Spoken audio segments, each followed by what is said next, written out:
I'd like to This one I put on. call tonight's meeting to order. Tuesday, October 18th, regular meeting 7 PM, Board of Selectmen. All rise for the Pledge of Allegiance. I pledge allegiance to the flag of the United States of America and to the republic for which it stands, one nation, under God, indivisible, with liberty and justice for all. Thank you. I would like to read tonight's announcements. We're going to go a bit out of order. I think we all understand why. So I'd like to make this, make my announcement read now. There are vacancies on the Cultural Council, Council for Elder Affair Alternate, Energy Committee, Recreation, Historical Commission, 200th Anniversary Committee. Applications for appointment are available online at www.hanson-ma.gov or in the Selectman's office. There will be a special voter registration session held on Wednesday, October 19th from 9 a.m. to 8 p.m. in the Registrar's office at the Town Hall. This will be the last day to register to vote and change party enrollment for the November 8th state election.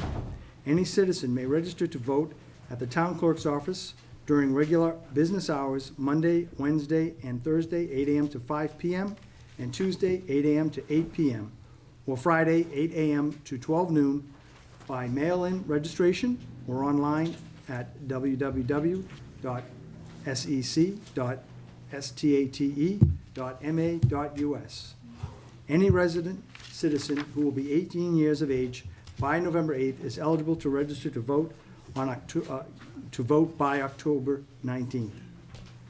Absentee ballots are now available at the Hanson Town Clerk's office for the state election being held on Tuesday, November 8th. Any registered voter who is unable to vote in person on election day due to absence from town, physical disability, or religious belief may obtain an absentee ballot. Voters may absentee vote in person at the Town Clerk's office or by mail. Applications for absentee ballots will be accepted at the Town Clerk's office until noontime, Monday, November 7th. For more information, call the Town Clerk's office at 781-293-2772. The Hanson Food Pantry fundraiser will be held on October 28th from 7 to 11 p.m. at Camp Kewanee. There will be raffle items, silent auction items, free food from many of your local favorites, and non-alcoholic beverages, along with a DJ. Tickets are $10 each, and 100% of the proceeds will benefit the Hanson Food Pantry. As we enter these winter months, many families are hard hit by the holidays and rising heating costs. As a result, the Hanson Food Pantry needs to raise funds so that we can feed folks and keep the lights on. Please consider bringing a donation of non-perishable food items or personal care items such as toilet paper, toothpaste, or shampoo. Upcoming meetings. The final Plymouth County Hospital reuse will be Wednesday, October 19th at 4 p.m. at the police station. Selectmen meetings will be held Tuesday, November 1st, also on November 15th and November 29th, all at 7 p.m. And I do have a last-minute announcement. The Hanson adopted the Community Preservation Act, CPA, in 2008 and formed a Community Preservation Committee, CPC, for evaluating proposals submitted by individuals, town boards, committees, and community groups. Towns are permitted to spend CPA funds in 3 core areas: open space protection, historic preservation, and accessible housing. Money for the CPA is raised locally through a small surcharge on property taxes. In Hanson, this is 1.5%, or an average of $48 per household per year, which is then matched by funds from the state. To date, CPA has afforded Hanson the opportunity to complete more than 12 projects. Several of these projects focused on the preservation of Hanson's historic and natural resources, while other projects improved or created additional recreation opportunities for citizens of Hanson. At this juncture, our CPA funds continue to accrue and offer a real possibility of being able to make a difference in the quality of life for people in Hanson. As a result, the CPC is more committed than ever to making sure that CPA funds are spent judiciously and in many ways that reflect the needs of as many Hanson citizens as possible. To that end, last week, the CPC held a visioning session which was attended by many citizens at large, several department heads, and the members of several other town boards and committees. The purpose of this session was to identify all of the potential uses for CPA funds and to work together to prioritize these potential projects. The result of that session have been compiled in a survey. If you live in Hanson, we are asking that you take a moment to take this survey and provide us with your thoughts on how you would like to see the CPA funds spent. That address is https://www.surveymonkey.com/r/Hanson CPP. Thank you in advance, Laura Fitzgerald Kemet, Hanson Community Preservation Chair. Thank you, Laura. Next on our agenda, we have Town Administrator's Report, but I have a request for us to move to the discussion and vote for the RFP for Gale Associates for additional roof repair at McQuon School by Chairman Hayes. Thank you. Thank you, Mr. Hayes. Welcome. Thank you.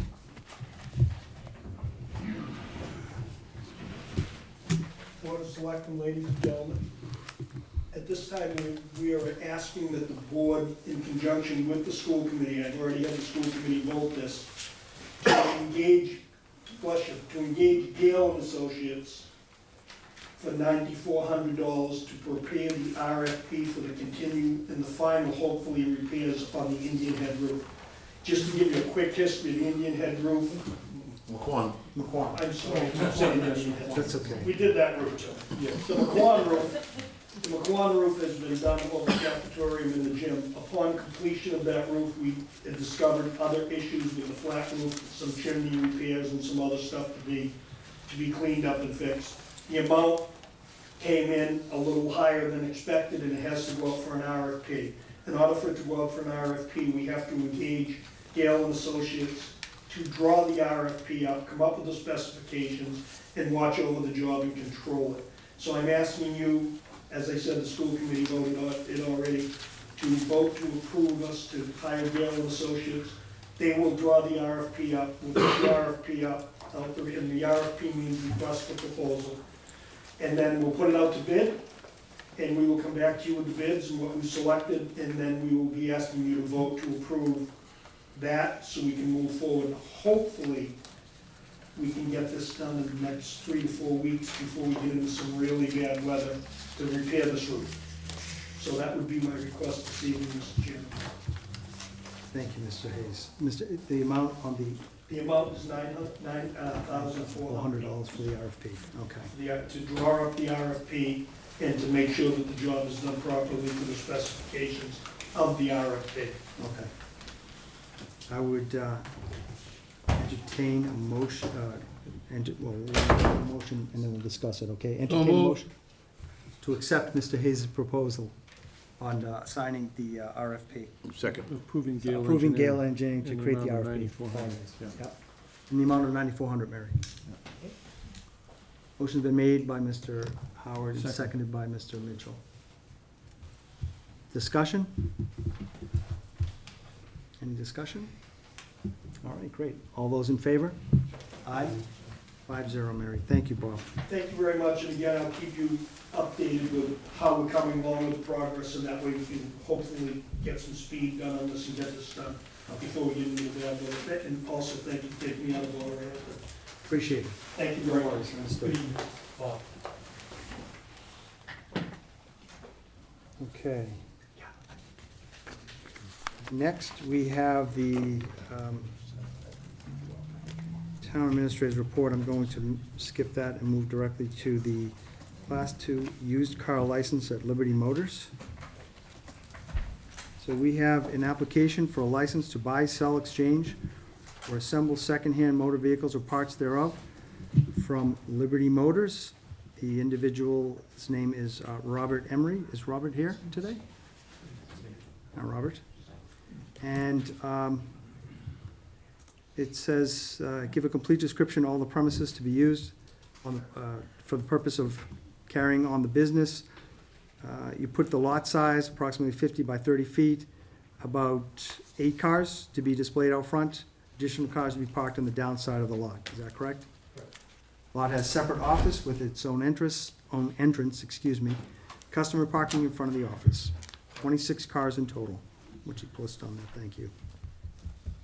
All right, are there any questions? Is this a new license, or is this, This is a new license. New There had been a license. license on the premises, and the people surrendered their license because they've moved to Abington. oh, okay. So they will be replacing that. Was that the guy with all the Volvos? Across the street. I don't think so, yeah. That's a different place. Yeah. Okay. What's the price range of cars you'll be selling? Anywhere between $2 to $5 grand, Okay. generally. Good. Any other questions? Buddies or anything? No other questions? All right, then I would entertain a motion to accept the application for license to buy, sell, exchange, or assemble second-hand motor vehicles or parts thereof. So moved. Liberty Vote Second. Motors at 123 Liberty Street. Motion's been made and seconded. Discussion? Put it to vote. All those in favor? Aye. Thank you very much. Good luck. All set. Thank you. Okay, the next item I have is the appointment to the Board of Water Commissioners. This is a joint meeting between the Board of Selectmen and the Water Commissioners. Can you come forward? Where are they? The Water Commissioners, Mary Lou, I see is one, is Gil, I see Gil, and Mr. Howard. And do we have another one? Mike Chinicki, good, so we've got quorum. All right, cool. All right, so we have two applications for Water Commission. One is from a Mr. Dennis O'Connell, 101 Main Street, That's Dennis right there. right there. Thank you, Dennis. It says 30-plus years as a union electrician, worked on the MWRA in Dare Island, MBTA, Boston Housing Authority, and you've done numerous civil projects, previous experience, basically Mass Turnpike Auditor, Bank of Boston, and Colonial, is that Colonial Providence? Provisions, apologies, yeah, and your meat cutter also. And the second one we have is from Mr. William Garvey, and am I mistaken, Mary, he could not make it tonight? Is that Mike or Bill Garvey, is he I here? don't believe he's here this evening. He had informed us that he had a family issue that he had to deal with this evening. He was gonna try to make it if he could, but he sends his regrets. Okay. There was his work experience is from Vanderwell Engineers from 92 to 97, Buckley Associates in Hanover, HVA Sales Engineer, Vanderbilt Engineers in Boston, RDK Engineers in Boston, Mass, WSP USA, formerly SEI Engineers of Boston, and RDK Engineers of Boston, Mass. He's listed various affiliations. He's on the Hanson, McQuon, and Indian Head Schools Priority Repair Committee, 2014 and present. He's on the American Society of Refrigeration and Air Conditioning Engineers, a student member from 90 to 92, from 92 to 2004, and a member grade from 2004 to present. He's listed numerous awards here as well, and provided basically his resume, I would say, so. Discussion, do we have any questions for either candidate? I haven't seen any of those resumes for him. I don't know. It's actually, if you, it's in the, it's on here, I don't know if you, do we have hard copies, Mary? No? No, I just put everything on It's in the there. Dropbox, Don. It's in, actually, it should be item 3 in your Dropbox, Tony. That helps, so if you go to Dropbox, hit that window, little window first. Close it. Head it to the side. There you go. Okay. Here, would you like to, Here's a hard copy for Don. thank you. I'm just gonna start making the packets. It's gonna be really easy. Okay. So are there any questions to Mr. O'Connell? Give him a chance to, I'll just continue. Dennis has been coming to our meetings now for the last couple months. I'll just say that for him, and so that while I'm going to read this, Understood. I just want to, he's familiar with what's going on up at the water department, and so that you can just think about that too. All right? Sure. I didn't know you required a resume out with it.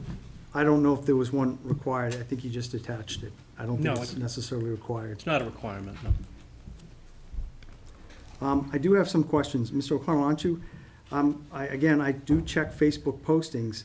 How well do you know myself or any of the board members on this commission, on this board? From what I see on TV, I regret to say that I've seen a number of derogatory comments. Would that be correct? Toward this board and toward some members in this group? I don't agree with everything you do, yeah, I'm sorry. It's not necessarily a matter of agreement or disagreement, sir. It's a matter of what I think and what I like to deem as probably respect. And probably some of the comments that I've seen, I don't think personally would be respectful. As a matter of fact, I noticed that some of them were probably removed recent because probably some people know that I'm looking out there for some of these things. I don't know. Removed, or no longer here? Okay. But, I would entertain a motion. Gentlemen, I'll leave it up to you. As chairman, I'm not able to motion or second. well, I think we have two qualified applicants. I'm looking at, I have a preference for Mr. Garvey, only because he serves on the Priority Repair Committee. He does an excellent job from day one. He's a highly respected member. He's done a lot of volunteer work also with Ernie Sandland and Mr. Hayes over at the school department to take care of a lot of issues with their heating systems over there and advise them, gratis. And it all comes down to who I think brings the most to the table over at the water department, because I served as a member of the water department for 2+ terms, so I know what goes on over there. I've looked at Mr. O'Connell's qualifications, which are very good, but I think that I want to nominate the person who I think brings most to the table. Not taking anything away from Mr. O'Connell, but I would make a motion to appoint William Garvey to the position. I have a motion to entertain Mr. Garvey as a water commission for this position. Do I have a second? Second. Motion's been made and seconded. Discussion? Johnny, are you set with your reading? Or you continue? Yeah, no, Question, Mr. Amato? Gil, would you just stand up, say your name, please? Kelvin Amato, Water Commissioner. We just received some items today, but we don't just had a chance to look at it. I don't know if we're going to continue this or something. So I'm not going to the last few weeks, if I'm not going to have yet. And like I said, we just got this today, I just read it today myself, so it's not here tonight, so continue this another week or something, I don't know. That's up to you. Still gonna reach the same conclusion. Let's just wrap it up, please. Mr. Amato, They have an do agenda. you have, Mr. Amato? are I'm you- just trying to be fair. I know you are, but to be frank with, You know how it is to get people to, to not just, this person has to fill in, and then again, in April, we gotta take out papers and run again for the election. On my own behalf. excuse me, sir, hold on, Mr. Amato has the floor right now. You know, I think, and it takes a lot of time and effort to do this. I'm selecting myself as on Board of Health, Water Commission, it takes a lot to do it, you gotta be dedicated. I understand he has a family matter, Mr. O'Connor wants to withdraw, he can withdraw, but we need somebody, we want to have a full board. We've got a lot of decisions to make in the next year, so that affects, it's gonna affect this town. So we need someone. We need someone who's gonna participate and, and try to move this town forward. We're in serious trouble with water. So if Mr. Garvey's the guy, he's the guy. If Mr. O'Connor wants to withdraw. So if you wanna nominate Mr. Garvey, I have no problem if you feel you want to withdraw. It all depends on how the vote comes out. It depends on how the vote comes out, Gil, that's right. Mary Lou? Mrs. Sutter, I thought that Mr. Garvey, whose name I had not known till this moment,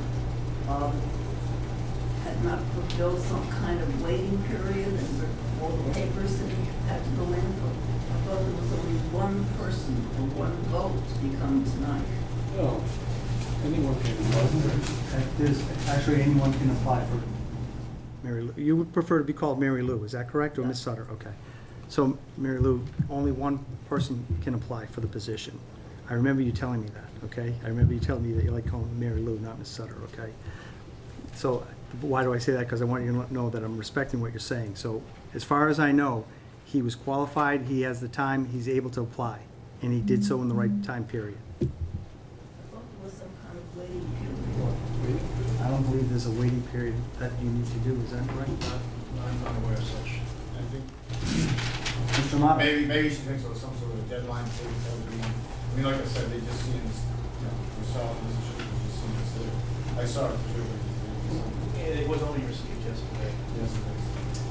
And we had requested that applications be in by last Wednesday, so the water commissioners would have an opportunity to review it before the meeting. And then another one came in yesterday. Yesterday for, but there's no set deadline. Mr. McGann, in the past, we've asked applicants to come before this board for this very same reason, and taking into consideration the water commissioners have not had an opportunity to review the, Mr. Garvey's application or resume, whatever it may be.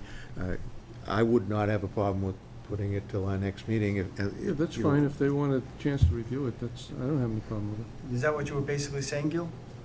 That you'd like time for it to review? Saying that, you know, we just got it today and whatnot, and, it isn't due to what, you know, Mr. Guy is applying, and Mr. O'Connor wants to withdraw, I mean, that's what he wants to do, let's do it. We need a commission, we need someone there. It depends on what he wants to do. Okay. He feels. Well, it's more so how, He feels got He might have the votes, he might have Right. the votes right there. that's right, I agree.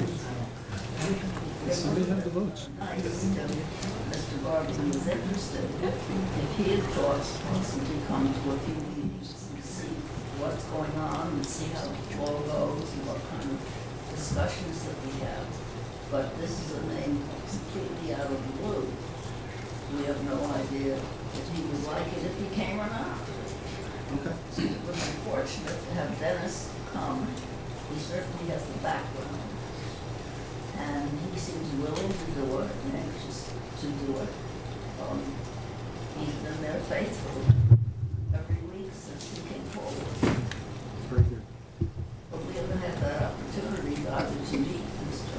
Garvey or to have him meet us. Okay. Thank you. I know Mr. Garvey personally, I'm sure he'll be very impressed with it. Hold on, Mr. O'Connell raises his hand. Mr. O'Connell. Actually, I work with Mr. Garvey's father, he used to be an electrician. Mr. Garvey seems to have an impressive resume in engineering. This is in engineering. This is hands-on practical application that we need up there. This is what I've been doing for over 30 years. Across the country, from Boeing out in Washington State to IBM World Headquarters in New York City. I've been there. I've done it. I've done tunnels out in Framingham for the MWRA. I've been there. So if you want someone good with figures and books and then you want Mr. Garvey. If you want someone with practical application, you might want to consider someone else. Excuse me, Mr. Young? Mr. Garvey is like an HVAC specialist, he's not an accountant. Okay. All right, well, regardless of what we have, Ms. Sutter? As far as I What, Mary Lou? understood, there was only one name that would be appropriate to come tonight. Because Mr. Garvey's name has just come in, and there's some kind of protocol that he has to go. We just said no, there wasn't. No. That the application's accepted. So we have a motion in front of us. We have to either put it to vote or table it and allow these folks to review it next time. How do you want to proceed? If they want to put it off, I don't have any problem, I'll withdraw my motion. Mr. Young is withdrawing his motion. I'll withdraw my second, with all fairness, Yeah. give them the opportunity, I agree with that, too. the To water review? commission to review That'll the, give Mr. Garvey a chance to be here next Set week. it up for our and we next can- meeting. we can- yeah, they and have can him question him attend, as well. I'm sorry, our next meeting. Okay. Do you want to, do you need a vote for that, Yeah, Mike, to vote hold to off on table it, yes, since So- it was an agenda item. Right, understood. So we're going to motion to table this item until next week, or next meeting, excuse me, for the Water Commission to review, current Water Commissioners to review the new applicant, Mr. Bill Garvey. So moved. Seconded. Seconded by Mr. Young. Oh, Okay, so who moved it? You guys did it. All right. sorry. In 2 weeks, gonna bring it up again? Yeah. Yeah. Yeah. Okay, motion has been made and seconded. Discussion? Anything? All right. Let's call it to vote. Mr. Amato? I would suggest that, at the next meeting, that both candidates should be prepared to answer questions. I'm sorry, could you speak up, sir? Excuse me, sorry. I would suggest that at the next meeting we have, both candidates should be prepared to answer questions from the selectmen and the water commission. Absolutely. Agreed. Very important position. Yep. Okay, so we're calling to vote to table till next meeting. All those in favor? Aye. You also need the water commissioners to vote, don't you, Mary, or no? Yeah, they should vote too. They should vote on this as well? Yeah, it's a joint meeting. So Mr. Amato voted yes, Okay. Mike voted yes, and Mr. Howard voted yes. John gets 2 votes. He does get two votes? He gets 2 votes. Because he's on water commission, and board of selectmen? I voted, We're voting to table it until next meeting, or if you choose not to, you don't have to table it.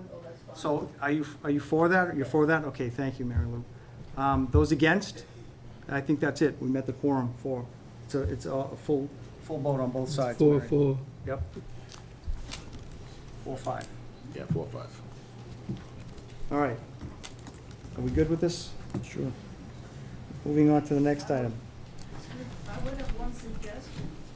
Sure, Ms. It might be nice if they Mr. Garvey a chance to come to one of our meetings and see the layout of the whole thing.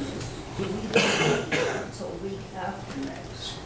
Would it be possible to table this until after he's had a chance to come meet the board? I think that the next Board of Selectmen meeting is November 1st, so I think you meet before We then. meet Is next that correct? week. So you'll have plenty of time, yes. We'll make the recommendation to him, Give him a chance to come. yes. This should give him a chance to go to the meeting, Water Commission meeting. Okay. Would you recommend I clean up my clothes, Mr. Um, Would it make any difference? Mr. O'Connell, it's one of the reasons why I'm Have a good voting night. against you, because of your bad attitude, Have a frankly. good night, sir. You too. Dennis, don't go, I want to talk to him. That's what. Don't talk to him online. Okay. I have, next on our agenda is the one-day liquor license.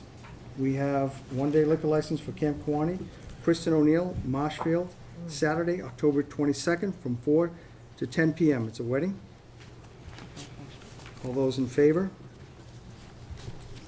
Aye. Need a motion? Yeah, we need Did we- I'm sorry, we need a motion. Motion to accept. So moved. Second. Motion made and seconded. All those in favor? I'm not going to turn that down. Next is the Town Administrator's Report. Mr. Mike McHugh. Thank you, Mr. Chairman. A couple of items. First, I want to announce, Town Clerk Elizabeth Sloan had asked me to make this announcement for her. Early voting. We're excited to announce that all registered voters will be able to vote before Election Day for the first time ever in Massachusetts. Early voting will begin on October the 24th and continue through November the 4th, 2016. Prior to the enactment of this law, the only way a registered voter was allowed to vote prior to Election Day was through absentee voting. Although absentee voting will still be available for registered voters who qualify, only those who will be present from their city or, absent, I'm sorry. Well, only those who will be absent from their city or town on Election Day or have a disability that prevents them from going to the polls or have religious beliefs preventing the same are legally allowed to vote by absentee ballot. To be eligible to vote in the November 8th state election, general election, you must register to vote or make any necessary changes to your voting registration by October the 19th, 2016. Early voting can be done in person at Hanson Town Hall, 542 Liberty Street, during the regular business hours. Our business hours are Monday, Wednesday, and Thursday, 8 to 5, Tuesday, 8 to 8, and Friday, 8 to noon. Voting may be done at any time during those hours from October 24th to November 4th. Please note, however, once a voter has cast an early voting ballot, the voter may no longer vote at the polls on Election Day. Okay. I wanted to also mention, I wanted to commend our facilities manager, Brian Clemens, for organizing and overseeing the sheriff's department crew, which came here actually today and did an awful lot of landscaping that we weren't able to get around to. If you'll notice, or you may notice, that the far side of the building, of the grounds, have been cleaned up and some new mulch has been put down, so I want to thank Brian for overseeing that effort. As the board is aware, and maybe most of the community is aware, on October the 11th, the Lieutenant Governor, Karen Polito, came down and signed a community compact with the town. That community compact focuses on economic development and potential housing, specifically on the sites of the old Plymouth County Hospital and on Main Street. Both of these locations are prime locations for some sort of a reasonable development given their proximity to the commuter rail station. So we thank the Lieutenant Governor for coming down and taking the time to come down in person and sign that compact. And we certainly look forward to working with the state to try to further these projects. I also wanted to mention that we will be putting a, free of charge, we'll be putting a conduit from the town hall to the new town Christmas tree tomorrow. It's going to be done free of charge so that we don't have any trip hazards with the electrical wires and whatnot. Again, it's being done, it's donated labor, donated supplies, and in addition to that, I reached out to National Grid just today, and their arborist is going to come down in the next few days and just check on the health of the tree and to see if we're doing everything we need to make sure it continues to be viable and is the Christmas tree for the town for years to come. I wanted to mention to the board, and I don't believe I need to ask for a vote on this, I had been approached by the fire chief in regards to the old fire association building next to the fire station, the small satellite fire station in South Hanson. We own that building.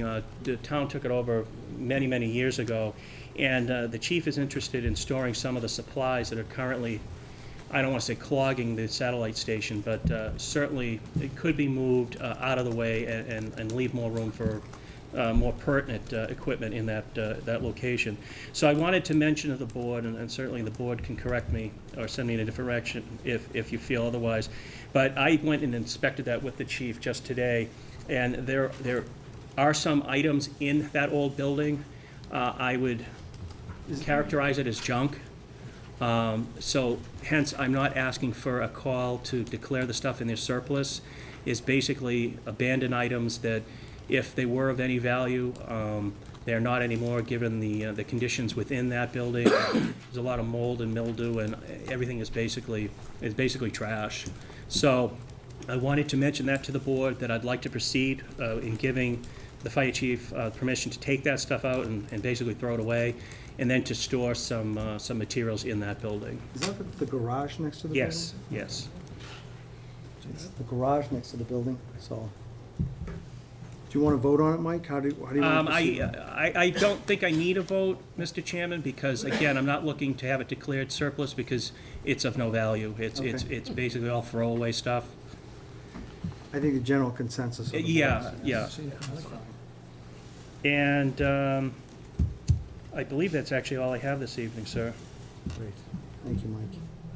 I see that the fire department's been watering the tree out there. That's great, too. Yes, and as I said, we'll actually have a professional arborist come from National Grid to take a look at it and make sure, if we need to fertilize it or whether we're watering it too much. I certainly don't want to see all that effort in moving that beautiful tree over here and have it not survive. Sure.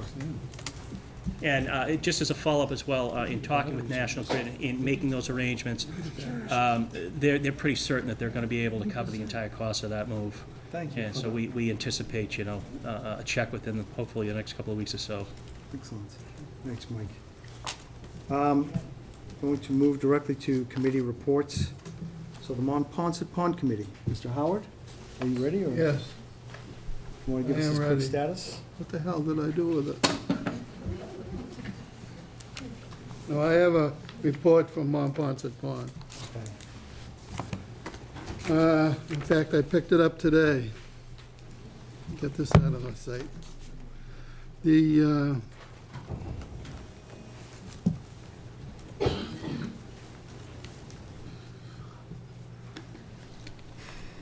on Monday, October 11th, the Mass DEP collected water samples from both East and West Monpont ponds. The samples were analyzed by Mass DEP on October 12th. The East Monpont sample collected at Route 36 boat ramp in Halifax showed a cyanobacteria level of 950 cells per million.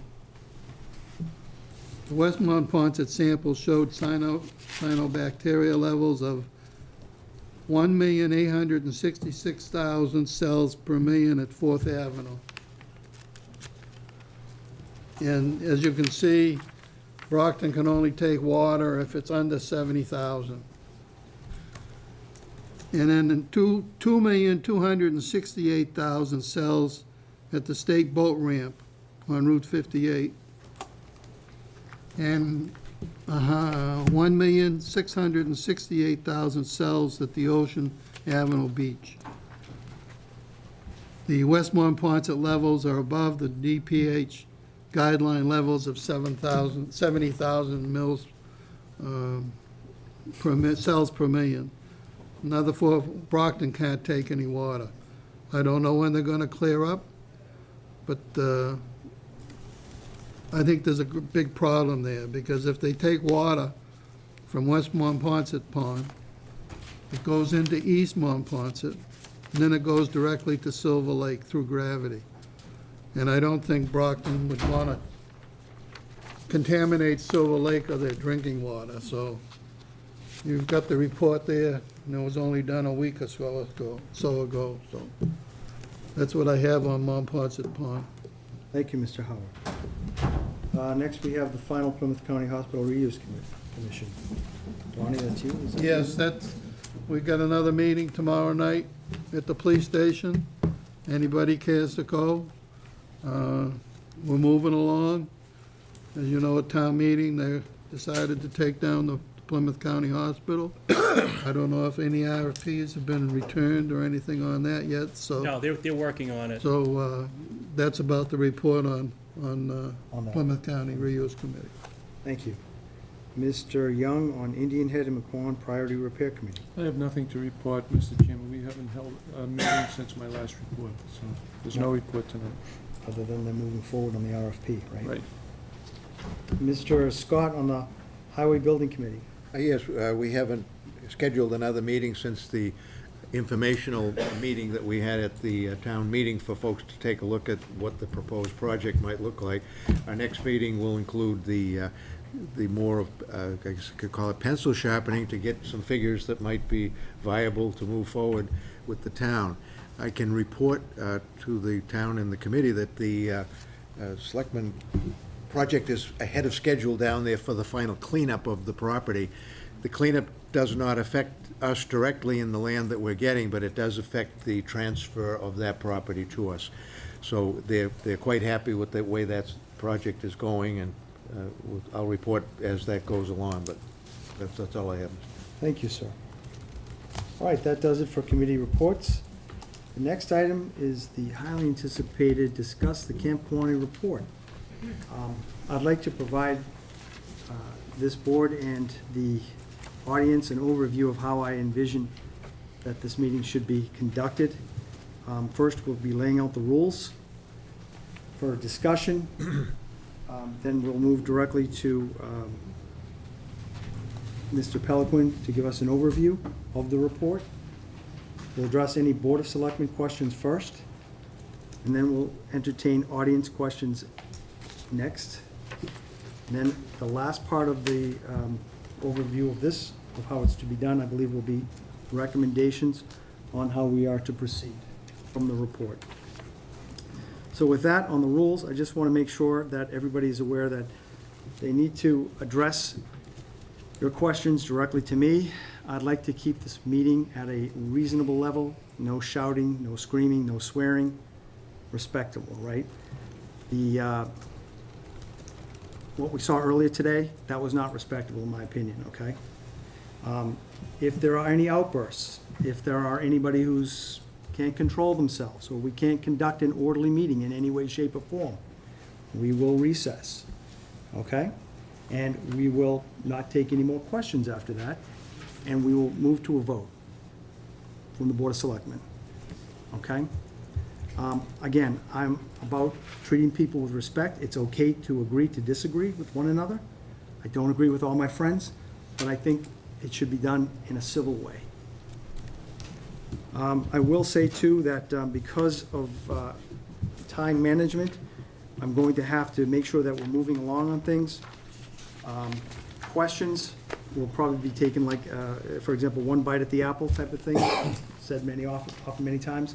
So each one of you will get a shot to ask a question, okay, of the report. We have to stick with what's on the report. Are there any questions on that? All right, great. I'm sorry, could you stand up? That's okay, don't worry. David Loss, East Washington Street. We want to make a statement at this point before we proceed any further. Is that agreeable to you? I'm sorry, who's going to what?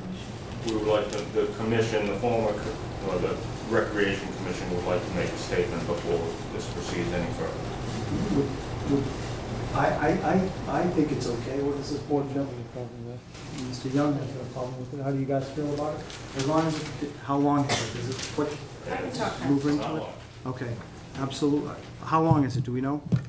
Is it, okay, perfect, thank you. Would you like a copy? No, I no, would. Mary would, for the record, please. Thank you for checking on that. You can read that and I can see it. Do you have other ones? Do you want? It is our understanding. First of all, could you say your name? I'm sorry, That's okay, no Sheila worries. Moss. Sheila, okay. It is our understanding that what began as a random audit with 6 findings was never addressed by the Board of Selectmen, and has resulted in this massive report generated over many months, costing $27,000. Recreation Commission members, former Recreation Commission members, and caretaking staff who were able to meet on short notice would like to make the following statement. After an initial reading of this report and noting the evidence, we feel it is inflammatory, inaccurate, misleading, exaggerated, biased, and offensive. Briefly, Camp Kewaunee went from making about $100,000 a year to about $300,000 in the 6-year time period, restoring many areas and offering more programs to the Hanson public. This alone shows that money was made and managed in a reasonable and moral manner. Many contracts are shown as evidence of favoritism by staff and commission members. Why were there no fees scheduled attached as corroborating evidence? We have found after a brief review that these rates varied year to year, and indeed many renters paid the correct fee, despite the implications of favoritism in deal making. We will be looking into this in more depth with our legal counsel. Kewaunee Cash was an approved program to foster volunteerism, which has always been important to sustaining Camp Kewaunee. It was modeled after several such programs, including the Hanson Senior Step Program, which allows people to volunteer for tax rebates. In the 6-year period of time in question, before the December 17, 2015 meeting that changed everything, only once did a town administrator or board of selectmen as a group attend a Recreation Commission meeting to discuss any current concerns. I apologize if I say his name wrong. Rennie Reed attended one meeting regarding Kewaunee Cash, and it was resolved. It should be noted that oversight and feedback from the town administrators and board of selectmen has been minimal. Oversight of the AA position has been difficult. The Recreation Commission does not hire AAs, rather the town administrators do. We were further hampered by disagreements between selectmen and town administrators as to who has authority over camp staff. This has been ongoing for years, with various town administrators claiming to have full authority. This is an issue that needs to be resolved in writing for the next commission. However, getting signatures on rental agreements, keeping accurate records, making sure correct rates are applied, billing and collecting fees are all purview of the administrative assistant, as well as making sure copies of all signed contracts go to the town hall. We dispute the implication that the AAs were coerced, intimidated, or pressured by anyone. How did we get to this point when many concerns could have been addressed without a formal investigation, great cost, and implications of impropriety? We would have willingly cooperated before it got to a formal investigation with a labor attorney. Camp Kawani is a public treasure, and we have always acted in the interest of protecting this treasure. We realize more than most that this is now public record. However, we have not had time to assess this report. We request that you table this discussion for 30 days to allow ample time for us to adequately respond. We request that we be allowed to write a corrected response that would be distributed by the selectmen as widely as this document has been decimated. We can't unring this bell, and we cannot restore damaged reputations. We are saddened for Hanson, and we will be giving this much thought. You mean disseminated, not decimated, right? Oh, I'm sorry. Big difference. Yeah, big difference. It's okay. Thank you. I am not in the opinion of some of the comments that were mentioned here, with all due respect, as we put this together, and especially with the request for tabling this for 30 days now. Honestly, I'd like to put this behind me and get on with town business. You know what I'm saying? Honestly, I would. I've got a number of items that we need to address and move forward on. This one, we've had a lot of time on it. We have a full report here. In my opinion, I'd like to move forward and discuss it. So the Board of Selectmen, I hope we're in agreement with that. I don't know what the general consensus is. Yep, move forward. Moving forward. Till the end, no. Okay. We're gonna hold, we're not taking, Can I just make one quick comment, please? Well- Please. announce your name, please. Audrey Flanagan, 43 Baker Street. You said we've had a lot of time with this. We have not. The town attorney has had 10 months with this. We have had no time. Everybody has been asked not to talk about it. So this 317 pages was given to us less than a week ago. Nobody has had time with their full-time jobs and their lives to go through this report in depth, to refute anything in this report. I mean, would you have time to do this in 6 days? I did. You did. I did, ma'am. Yes. 6 days. You went through every single one of these pages. I went through every single one of those pages, absolutely, with my son being sick, as he was. And then I had to go, hold on for a second, now it's my turn, Ms. Flanagan, okay? So, yes, I'm going to move forward with it. Mr. Peliquin, would you please give us an overview of the report? Mr. Chairman, where would you like me to be? Probably up the podium if you could, sir.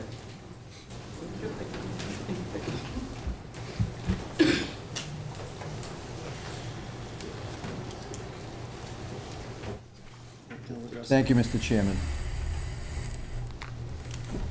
I'm glad that people are reading the report. I think it's important to read it and not to have others tell you what it says.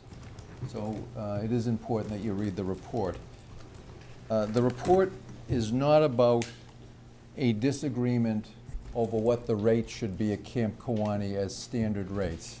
In fact, if you look at the record of the working together between the board and the commission, you'll find in 3 recent instances, in 12, 13, and 14, the commission wanted to change rates at Camp Kawani. They acknowledged that the Board of Selectmen was the appropriate board to go to get permission to do so. They came to the board and there was agreement on the rates. So this is not about the standard rates, what the standard rate should be at Camp Kawani. In my opinion, the statute dictates that the Board of Selectmen have the ultimate say in what the standard rate should be, but there really has not been disagreement in recent history about what the standard rate should be. If you look at the report, what it's really about is the protocol for discounting rates.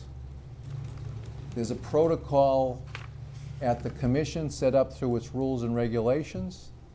There's a protocol that requires, in my opinion, as a matter of law, for the commission to come to the board with a request to discount and to get approval. It's called checks and balances. It happens everywhere. That's to ensure that discounts are based on merit and not based on favoritism, who you know, who you are, who you're related to. That protocol, interestingly, at the commission level, was not followed. If you look at Exhibit A, there were 54 different instances in which an individual or a group got a discounted rate. In only 5 of those instances did that request for a discount go before the Recreation Commission. This is a violation of the Recreation Commission's own policies and procedures in terms of giving discounts. I don't even think the Commission would disagree that discounts should be done transparently before the Commission and based on merit. Some have been, but in 49 instances that didn't happen here. And that's a problem. It's a problem because if you look at who got the discounts or who took the discounts, there's a disturbing relationship between either their role on the commission, their role working for the commission, or who they knew at the commission. That's a problem. So that's what the report's about. The report's about primarily the failure to follow protocol when discounting rates. This is not a struggle about whether or not the lodge should rent for $95 an hour or $100 an hour. This is about following the law, following the Ethics Commission law, and no self-dealing. So first and foremost, what you should know about the report is look at the numbers, count them out. 49 of 54 instances never reached the commission. Commission never weighed in, at least formally, on a discount given to some individual. I've heard tonight, and I've read in the paper, that right off the bat, the report considered 2016 rates or 2015 rates based on 2010 rentals. Understand what this report, how this report was done. We didn't have full cooperation from all the people at Camp Kewanee. What we did have was we had records. We had their minutes of the commission meetings, we had minutes of the Board of Selectmen meetings, we had rental agreements in the system at Camp Kewanee. And one of the most important most important records we had, and you're all entitled to get a copy of it. I only brought 10 here, but it's public record.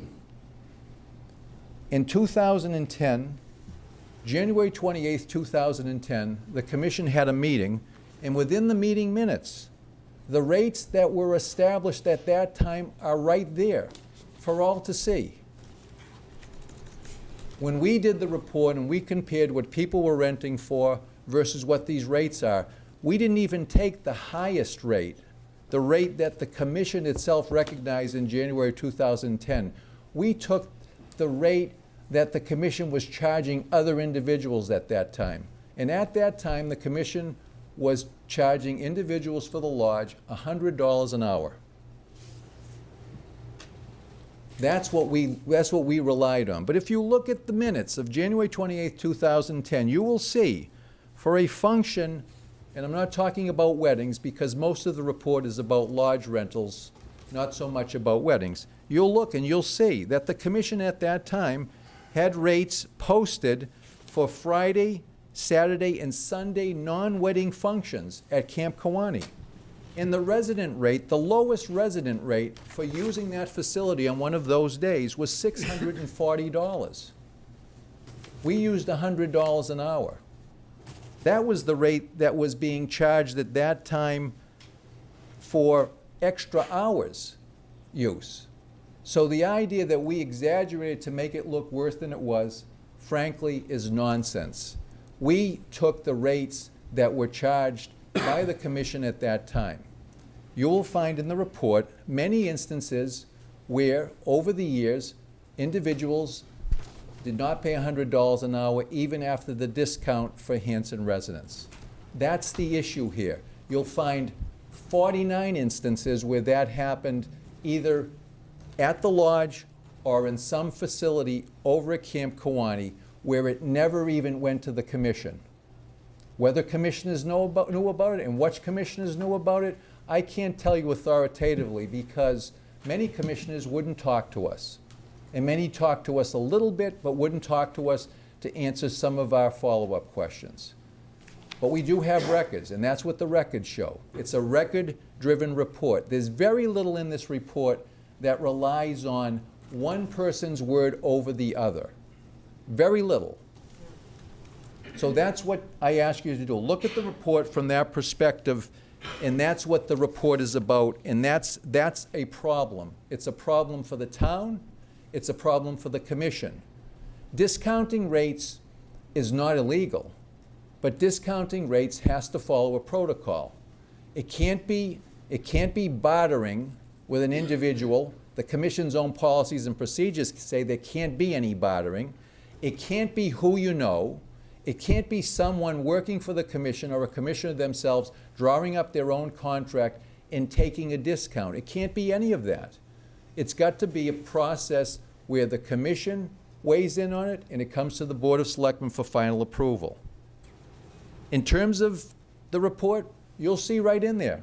It says right up front, if we had had more information, there might be there may be different findings and conclusions.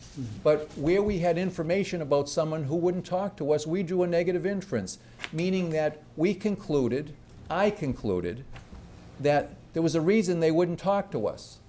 And the reason they wouldn't talk to us is because they couldn't refute what we had there. If someone can refute it, if someone can show me that they paid for something that the report says they didn't pay for, they still have an opportunity to do so. But they also have to agree to answer questions. You can't just give what you want to give and not provide information. And while many of the commissioners did, virtually none of the assistant caretakers would agree to an interview. None of them. They did provide, some of them provided questionnaires, one wouldn't even provide a questionnaire.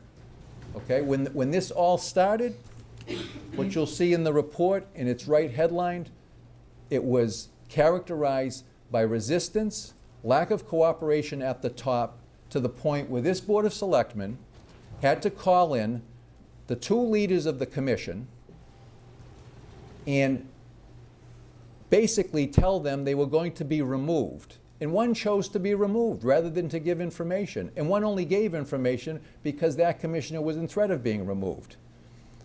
And this is the commission that employed the assistant caretakers over there. So think if you're an assistant caretaker and you see that as an example. You're not likely to cooperate. And they didn't. People talk about the cost of the report. Yes, it was costly. One of the reasons that it was costly is the first couple of months were spent trying to get individuals to provide information in their capacity as employees or commissioners in the town. And a lot of money was spent on getting to the point of having a hearing before the Board of Selectmen. And some that did cooperate didn't cooperate until August. Until we could get them to sit down for an interview. And one commissioner was on the verge of coming to removal proceeding and said that they would cooperate, and we still didn't get an interview till August. And some assistant caretakers said, we'll talk to you, and then that was delayed until August. And when the time came to talk, they said, we're not talking to you, and they resigned. So we don't have all the information that we need here, but we have records. And if you look at Exhibit A, and someone talked about the volume of the report and the number of pages, those are all records. We didn't make those up. They're sitting at Camp Kewanee. We also didn't make up the records for the monies that were turned over from Camp Kewanee to the town to pay for rentals. If we have an individual down there and we've said that that individual didn't pay for a rental, that's because we looked at the records at Camp Kewanee, we looked at the records at Town Hall, and Miss Marini looked at the records deep in the catacombs of Town Hall. We were not about to make such a charge lightly. If someone can look at that and say, I did pay, and can show us that they did pay, we'll write an addendum to the report that's saying that they did pay. But there are no records of them paying. That's why it's worded that way. And in many instances, the initial contract for that individual, even if they had paid the full freight on the contract, wouldn't have been the rate that the very commission was charging in 2010. So the notion that we used 2016 rates for 2010 when we have a commission minutes that tell you what the rates were in 2010, and they didn't go down. They did not go down. That's what we relied on. And if they did go down for individuals out of the earshot or the eyes of the commission or this Board of Selectmen, then that was a violation of protocol that should not have happened. And if they went down, then someone's got to explain to us why in 2010, Jane Smith, not her real name, was paying $100 an hour for the lodge for a 4-hour rental, $400. But someone else named in the report, enlisted in the report, was paying less than $100. So either Jane Smith was paying the right rate or Jane Smith was paying a higher rate than she should have been paying. So that's what the report's about. Record-driven, record-intensive, it's there, and it's records that include minutes from the Recreation Commission. Their minutes of their meetings, what they said about rates, what they did about rates, what they decided at that commission meeting. This is not about the board saying you should have been charging generally $105 an hour versus $100 an hour. This is about saying that you can't give someone a discounted rate and have no accountability for it. It can't be done under the cover of darkness. And that's what happened here. 49 instances where there's not a single reference in the Recreation Commission's own minutes of someone getting a discounted rate. 5 instances there are. We can argue about whether or not that should have happened without the Board of Selectmen's approval, but those were, at least that was done in the light of day. That was done in the light of day. And frankly, in some of those instances, given the relationship between the board and the commission in terms of rates over the years, I'll show you minutes from 12, 13, and 14. The commission came over and said, we want to charge these rates. The board asked a couple of questions, all those in favor. Those were the rates charged. That should have been followed, but at least we know that the commission looked at it and that the public had a chance to see it. So if people feel that they've been wronged, if people feel that there's misinformation, if people have some information to offer, we're all for it. We asked follow-up questions. Sometimes they weren't answered. We tried to ask initial questions. Sometimes those weren't answered. People in public service, employees, have an obligation to provide information about what they're doing at their jobs. And this report is characterized by too many commissioners and too many employees at the commission basically saying, we're not going to talk to you. So we went by records, and that's what the records say.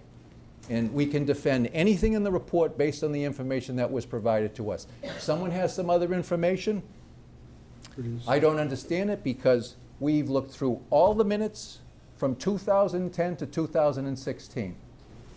And we don't see anything to show these individuals. We don't see changes in the rates that support the reduced rates, in my opinion, that people pay. Someone can show us something somewhere, we'll take a look at it, just as we asked them before to give us information in the report. So that's an overview, Mr. Chairman. That's where we're at. That's why the basis of the recommendations. Leo, could I Thank you. ask you, could you just quickly go over your recommendations at the very final of the report? You remember what the past page 30 and 31? Yeah. There were 4 basic recommendations. The first recommendation, Mr. Chairman, is I think that the town needs a professional administrator at the Recreation Commission. It's not a recommendation to get rid of the Recreation Commission, but to be fair to the Recreation Commission, they're all individuals with other jobs. They're trying to run an operation that involves managing personnel. They're basically trying to run a business over there. And to the extent that some of this information didn't come to their attention because they trusted others to run their business, you need a professional administrator doing that, in my opinion. Secondly, consistent with the law, and that's the law, Chapter 40, Section 22F, and frankly, consistent with the practice that has been in this town, I found it 12, 13, and 14, 3 different instances, rate setting has to be a combined effort. The Rec Commission has to recommend, and the board has the authority to approve or disapprove. But I've just told you, look at the minutes, 12, 13, and 14, there was no disapproval. That's the way it should work. That's the way it does work when it's being done cooperatively. in my opinion, any request for a discounted rate, that has to pass a stringent test. It should have to go before the Rec Commission. It should then have to come to Town Hall and be approved by the Board of Selectmen, the Town Administrator, combination thereof. The reality is, if the board has the right to set the rates, then you can't go back and then give a discounted rate against the rate that the board just set. In many cases, against the rate that the commission agreed to. That's what the 49 instances are about. Those are rates the commission agreed to when they were discounted. Okay. Any contract, there's an issue with a vendor contract over there. I asked why. I asked the commissioner why, and the commissioner wouldn't answer the questions. The individual happens to have a very familiar last name. All the other vendors over there doing like service, offering like services over there, pay a commission of 20%. This individual pays a flat rate of $100 every quarter. And that contract is not a contract with the town, it's a contract with the commission. The contract with the town that called for a 20% payment was not honored by the individual, and the commission basically did a contract on its own and said $100 every quarter. I asked why. What possible reason could you do that? I still don't have an answer, and I couldn't see an answer in all the records that I looked at.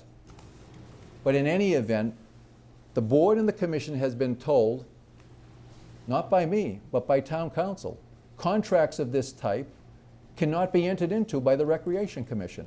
They have no contracting authority of that type. And in the wake of being told that they don't have that type of contracting authority, they disavowed a contract with, that an individual had with the town and was not paying on, didn't collect the money, and then gave that individual a lesser contract, a more favorable contract than all the other vendors that do the same thing that this individual does. So, Mr. Chairman, enforce the law on the rental contracts and take a look what's over there now to make sure that they're all being done consistent with the law. Only the Board of Selectmen and the Town Administrator can enter those contracts. And finally, the individuals that didn't pay, that worked for the commission or were employed by the commission, that didn't pay what they were supposed to pay based on the rates in existence at the time, should be made to pay.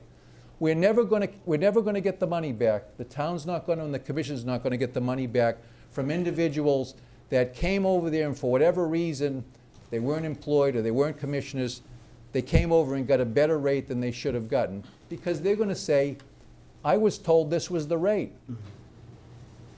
I looked at that individual as having authority to give me that rate. But there are individuals on that list that knew what the right rate was and either didn't pay it or didn't pay anything, and that money should be collected. There are commissioners that didn't pay full, there are employees that didn't pay full, and they should be made to pay, and the board should pursue it. Those are my recommendations, Mr. Chairman. Thank you, Leo. And moving along with the sub-agenda on this, I'd like to ask any of the Board of Selectmen members who have a question on the report. Yeah. Mr. Young. As Leo and I have talked about this, went back and forth on Chapter 40, Section 22F, which I wasn't aware of until this report. It's the first time I've ever read about it. It's a law that was accepted by the town of Hanson in 2001, okay? If you're not familiar with the law, I'll read it because it's mentioned throughout this report in regards to setting of the rates, all right?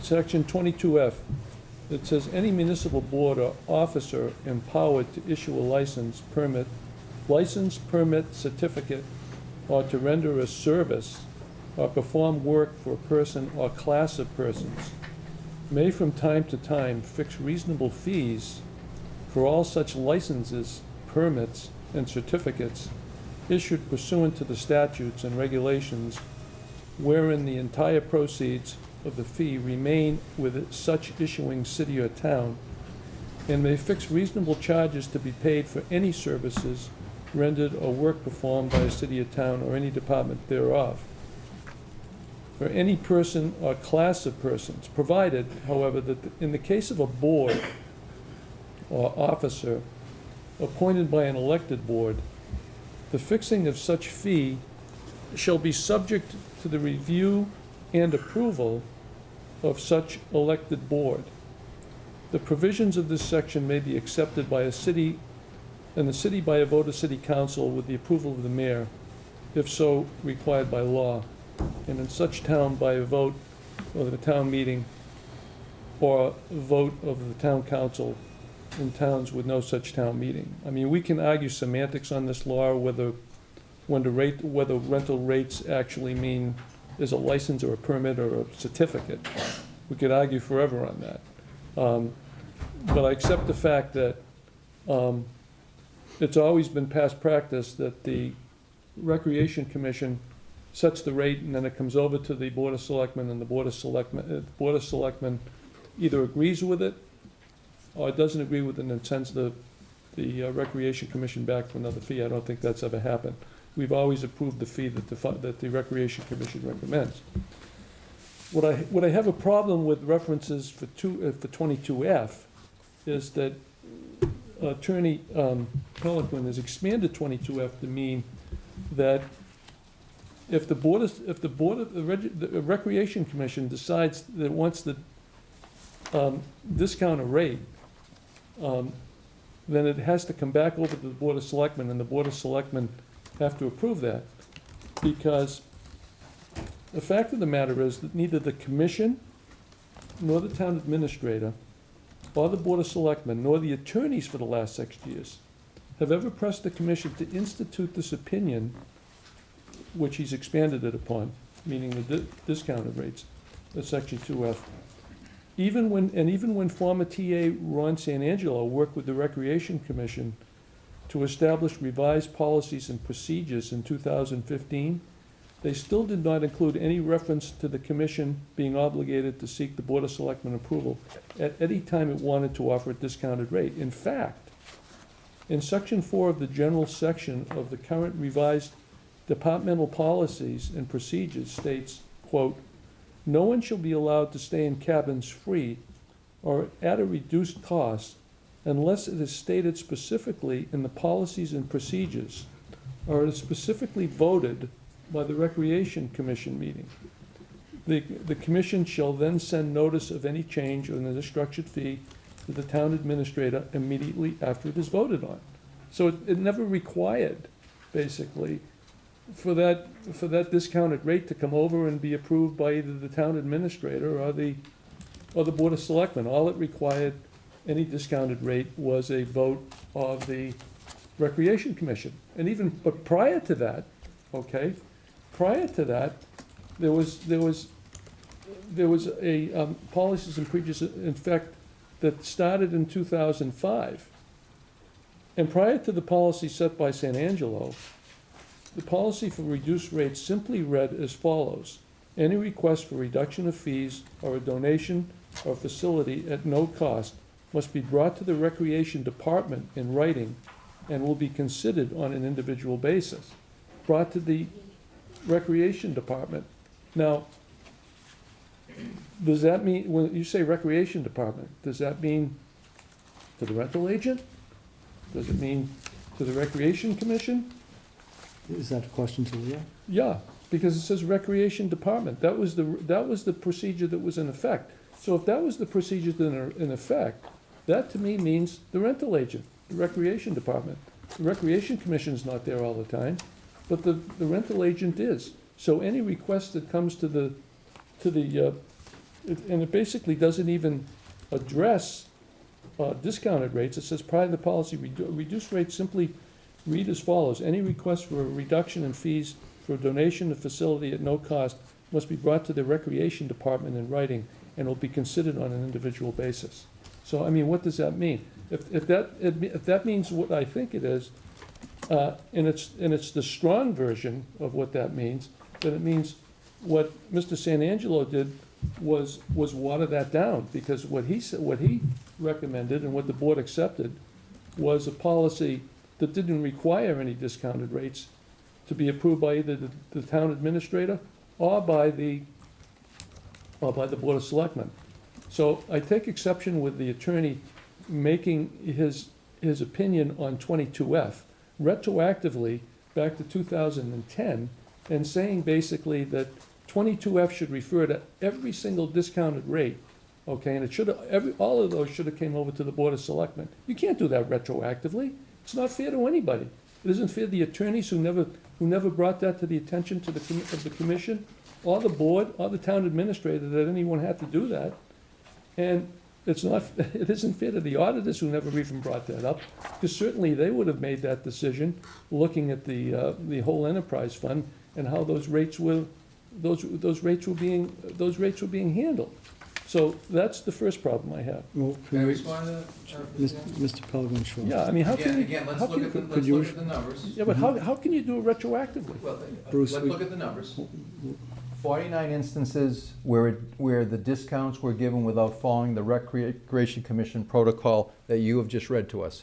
49 instances. No, wait a minute now, the 49 instances, the protocol of sending it over to the TA, okay, didn't take place until 2015. Bruce, Prior I'm to saying that, there was no- their own protocol, which you just read from the regulations, their own protocol. Exhibit A, 49 instances, their own protocol. Yeah. Never mind whether it should have come across the street.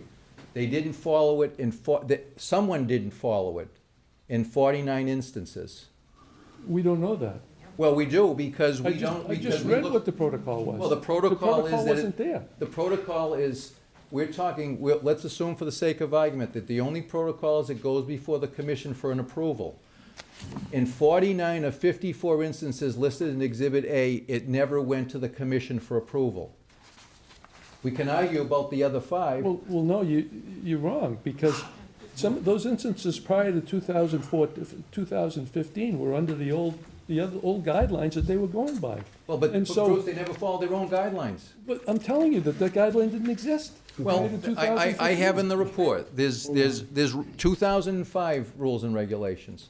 There's 2014 rules and regulations. You mean policies and procedures? Well, policies and procedures. Yeah. By the way, we're assuming the policies and procedures can trump the board's authority. I'm not conceding that. But let's say for the sake of argument that they could.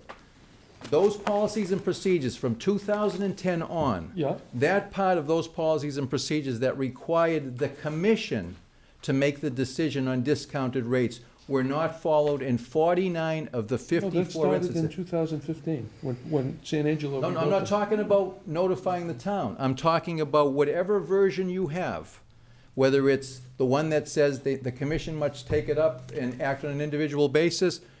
That was not followed. The commission did not take up these discounts in 49 instances. And I say this, was that because the rental agent put what the discounted rate was gonna be? Or was it because it went to the commission and the commission decided to do it? Well, there's no evidence it went to the commission because we looked at the minutes from 2010 to 2016. And what my question would. 5 instances it went to the commission. My question would be this, Leo. Did you ask the Recreation Commission how many actual rental agreements during that time period that they actually saw and reviewed, okay, that had all those discounted rates, or any rental agreement? How many was it their normal procedure to look at all the rental agreements? Or was it their procedure to let the rental agent handle all of those rentals? Well, I don't know. That's what I need to know. Well- And unless I know what the testimony was that was given by Recreation Commission members, I have no idea how that process worked. And so did you ask any of those Recreation Commission members how the rental agreements, how they handled rental agreements? And whether any of those discounted rates that you found were lower than the rate structure actually went to and were reviewed? No, but that's the problem, Bruce. Well, that's what. They didn't go there. So that's what I need to know. Well, but I'm telling you that. I'm acknowledging that. Then who was putting the numbers down on the rental agreements? Well, Was it I've the drawn Recreation some Commission? conclusions on that in the Was it- report. Was The it the person in charge Recreation of, Commission? Guys. Or was it the rental agent? the person in charge of doing the Give him rentals. time to answer the question. So here's the problem. I don't think policies and procedures can override the law, but let's assume that they could in this They instance. didn't know about the law. No, but let's assume that they They had could. no idea what the law They didn't was. the policies and procedures weren't followed. let's also turn to 2015 for the moment. When Mr. Sanangelo was approached, and I understand the board and Mr. Sanangelo did those policies and procedures together and approved them. There was one instance where the commission came to Mr. Sanangelo in 2015 to ask for a discounted rate. Mr. Sanangelo said no. Which one was that? And the commission did not abide by the discount that they wanted to offer. Which one was that? That was the Jim Flanagan rental on July 5th, 2015. Oh, yeah, I read that. That was a. So the commission itself understood, at least from 2015, when those rules and regulations, that there was more to that than just notifying the town administrator. Well, that was almost an exceptional one, because they wanted to get the same deal that somebody else got for nothing. And so they said, we don't think we don't think that's gonna be allowed, so we'll send it over here and find out.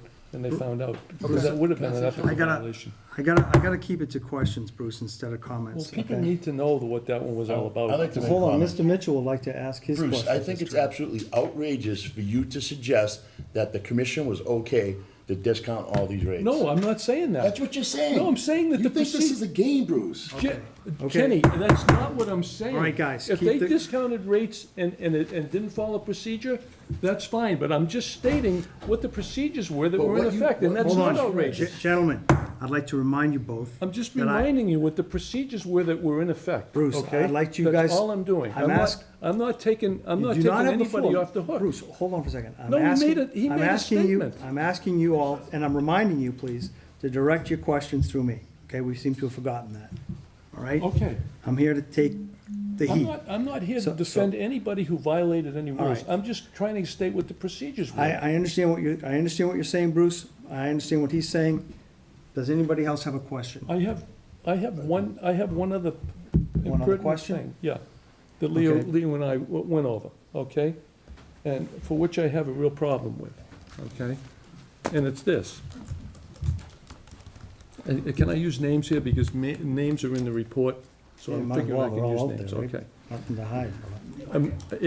A major issue with the statement that Flanagan, with the approval of the commission, supervised the rentals from 2010 to 2016, and not only prepared the rental agreements, but also directed the assistants to prepare the rental agreements with reduced rates.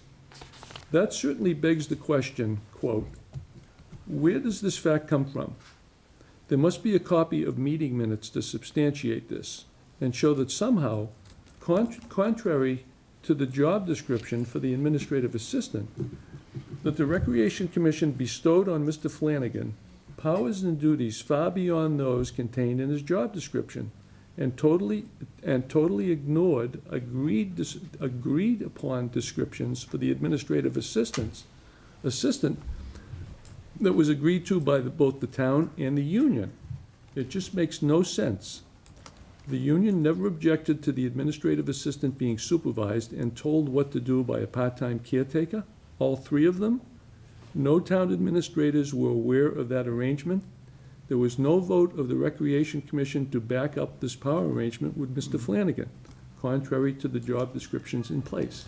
Now, that whole thing is stated throughout the report. Okay. That somehow, okay, Mr. Flanagan, who's here tonight, took complete power in 2010 over all of the rental agreements that were prepared by over at the Recreation Commission. If that's a fact, okay, and as you know, the job description for the administrative assistant requires her to make out all of the rental agreements, do the payroll, okay, and it basically says in here that he not only advised them how to make out those rental agreements, but he supervised the administrative assistants. So I'm not clear. What's the question, Bruce? Okay, I want to know, how is that possible? How could that take place? He works 19 and a half hours a week.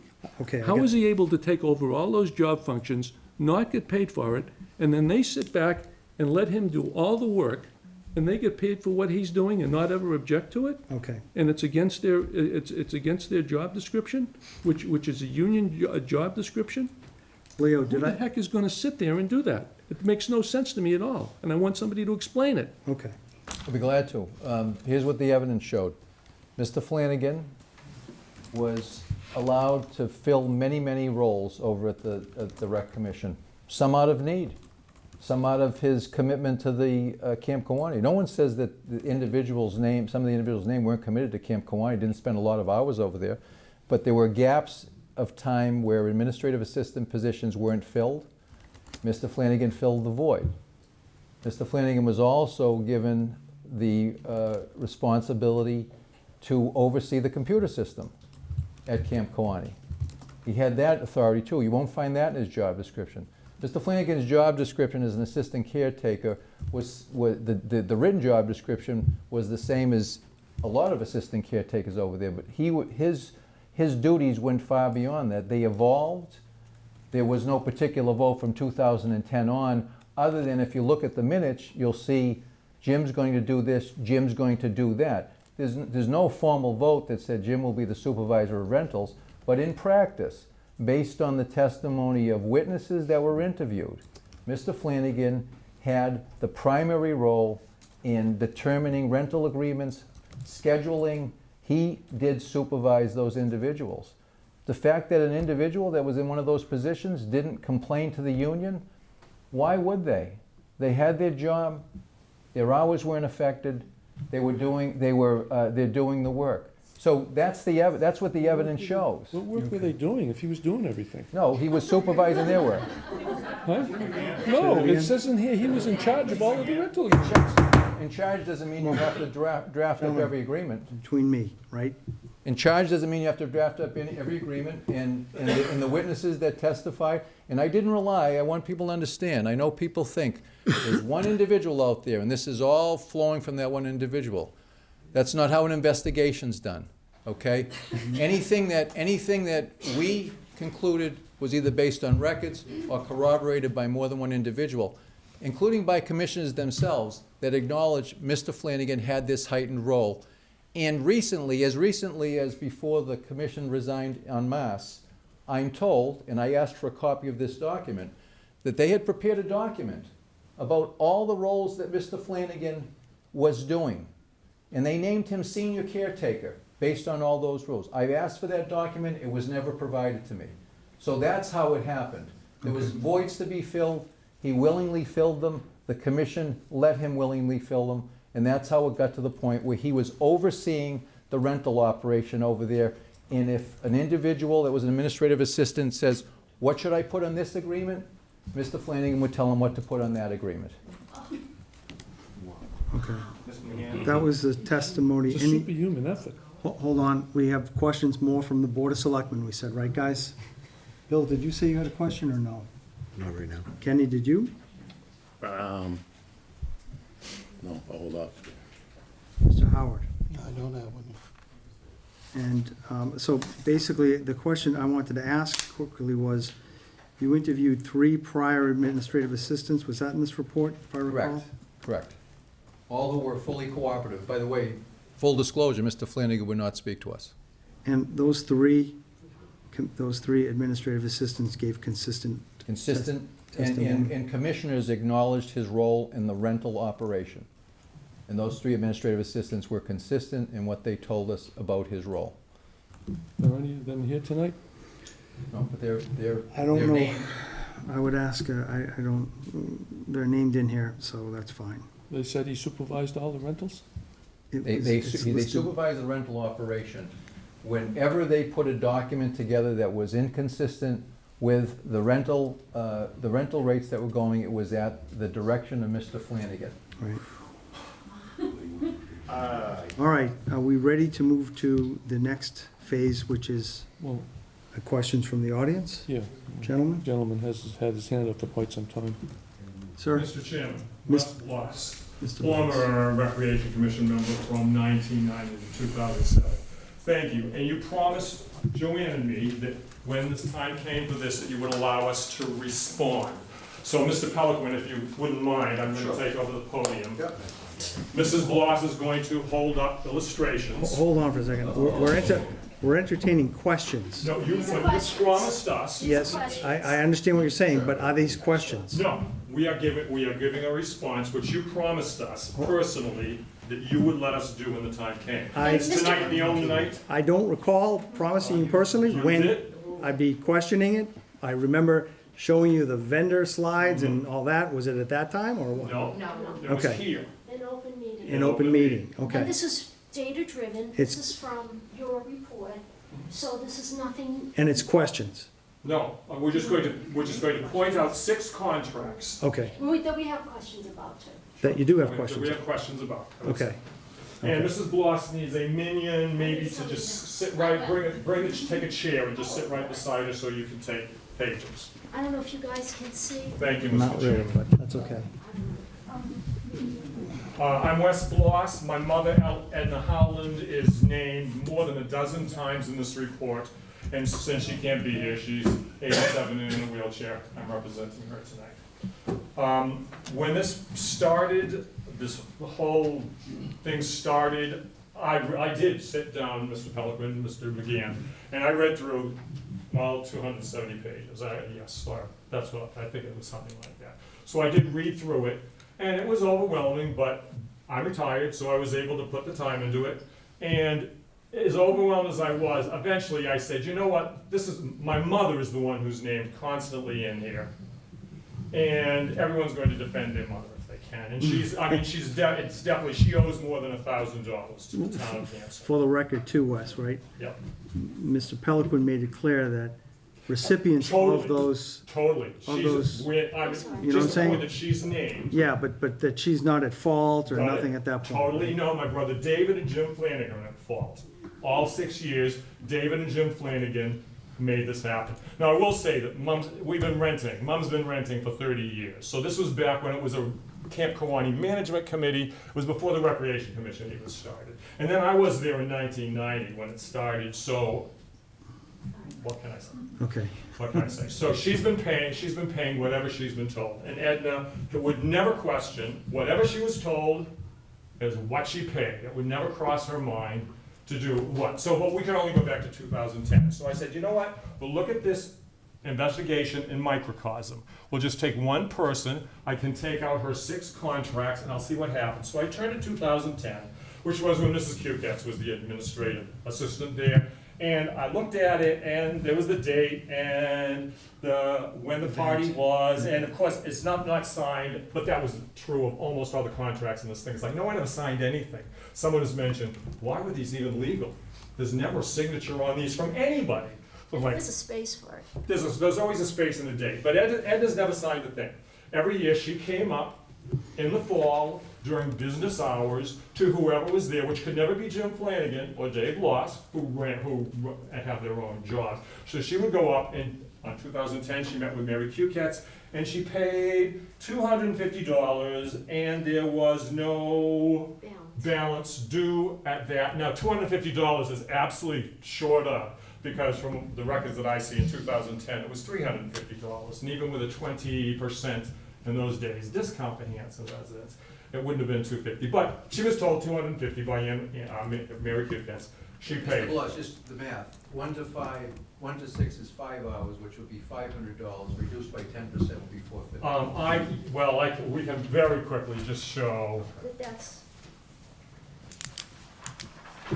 It's this one right here. Right here. But in 2008, it was never rented by an hour. $350.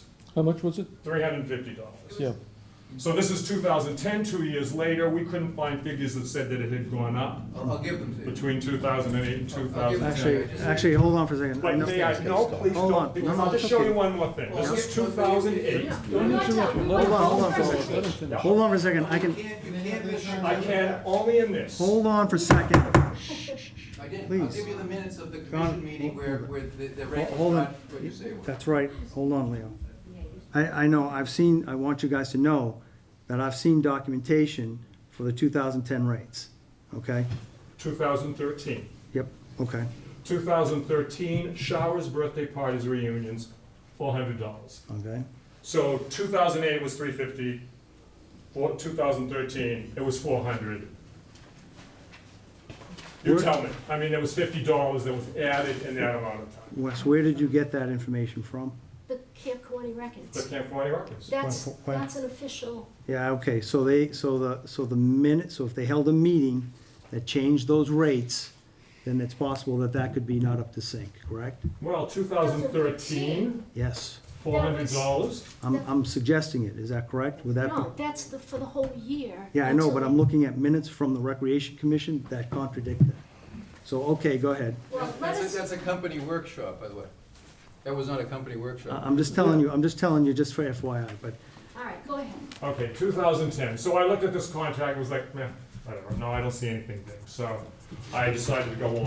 I do have to say that just at the moment, included with it was a licensing, alcohol license for my mother's party. Which is worth saying, my mother is a teetotaler. Her sister, Edie, Sally, Mariah, are all teetotalers. This is always a bit of family function for the grandchildren, grandchildren and great-grandchildren. There's never been a bar. I don't even understand what this is. Maybe it was just generated automatically and thrown in there. I noticed that the selectman never dated it, never signed it. So why, but it does say that she rented the bar. well, I think Mary keeps signed records on file. What's the date on Well, that? this was included in the report. This is the page in the report. So I looked at it, I was like, okay, that's fine. Just for the record, we sign them after every meeting, as far as I know. Well, this is included in the report, and it's all blank. Okay. So nothing's done. Well, she must have not got the bar then. She never got the bar. Well, then, so who said she did? I just went, Oh. meh, why is it in the report? Well, because it's part of the record of There you go. what your mom rented. So next I went. Okay, hold on. That's 2010, so it only goes to 2015. So I went looking for 2011 in the report and went through all the things. There is no 2011 contract. I did wonder why, but I couldn't find it. But basically Edna rented the lodge. It should have been $450 by the reports. She paid $200 instead, so $200 the town was bilked. And Jim Flanagan and Dave Bloss were responsible for the 2011 contract, wherever it is. So it's like, okay, well, whatever, I don't have a contract, so I can't do anything with it. So do you agree that the listed cost is correct of $450, or no? The highest one we've got for 2013 is $400. Okay. So No, Edna paid less than that. No, I mean on the 2011. 2011, all it says is, it should have been $450. Okay. She paid $250. Please note, that's going to be for every single contract. Okay. It should have been $450. Wait, I don't like to be misstated. The contract is as part of Exhibit A. Behind 2011 discounted rentals, if you go to the second last contract in, the Edna Howland contract is sitting right there. So don't say it's not in there. All right, I apologize. Okay. Now we need the minion. We need two people standing side by side. So let's take these off. You ready? We're ready. Everybody holding everything? We got it. Got it. All right. So I'm sorry, I didn't find 2012 in my copy anyway, and it must have been there. I'm not sure, certainly no one took it. 2011. 2011. So I looked at 2012 and 2013. Now I'd like to look at 2012 and 2013 closely. And I'd like to direct your attention to the top right-hand corner. I'm sorry. No, it's Wait, can you? top right-hand It corner, says 10/24/11. 2011. And then in 2013 says, What's the date of the event? Well, that's. well, that's interesting too. Right, what's the date of the event? Either one. So let's take 2012 then. So the point is, this is the 2011 contract, I think 2012. copied twice. Right. Same thing. So the 2011 contract has now been in operation for 3 years. Now, at this point, is this the 2000? No, I need the 2012. Thank you. Okay, so at this point in 2012, same old, same old. It is interesting. Now, Jim Flanagan, of course, has control of all the computers. So, but it says here that the date of the party itself was December 16th, 2011, has been changed to 12. This is December 15th. It is worth noting that the next year, The party was also, always on a Saturday, because we have a pastor in the family who can't come on Sunday, December 15th, 2013. So in the year, the date didn't change.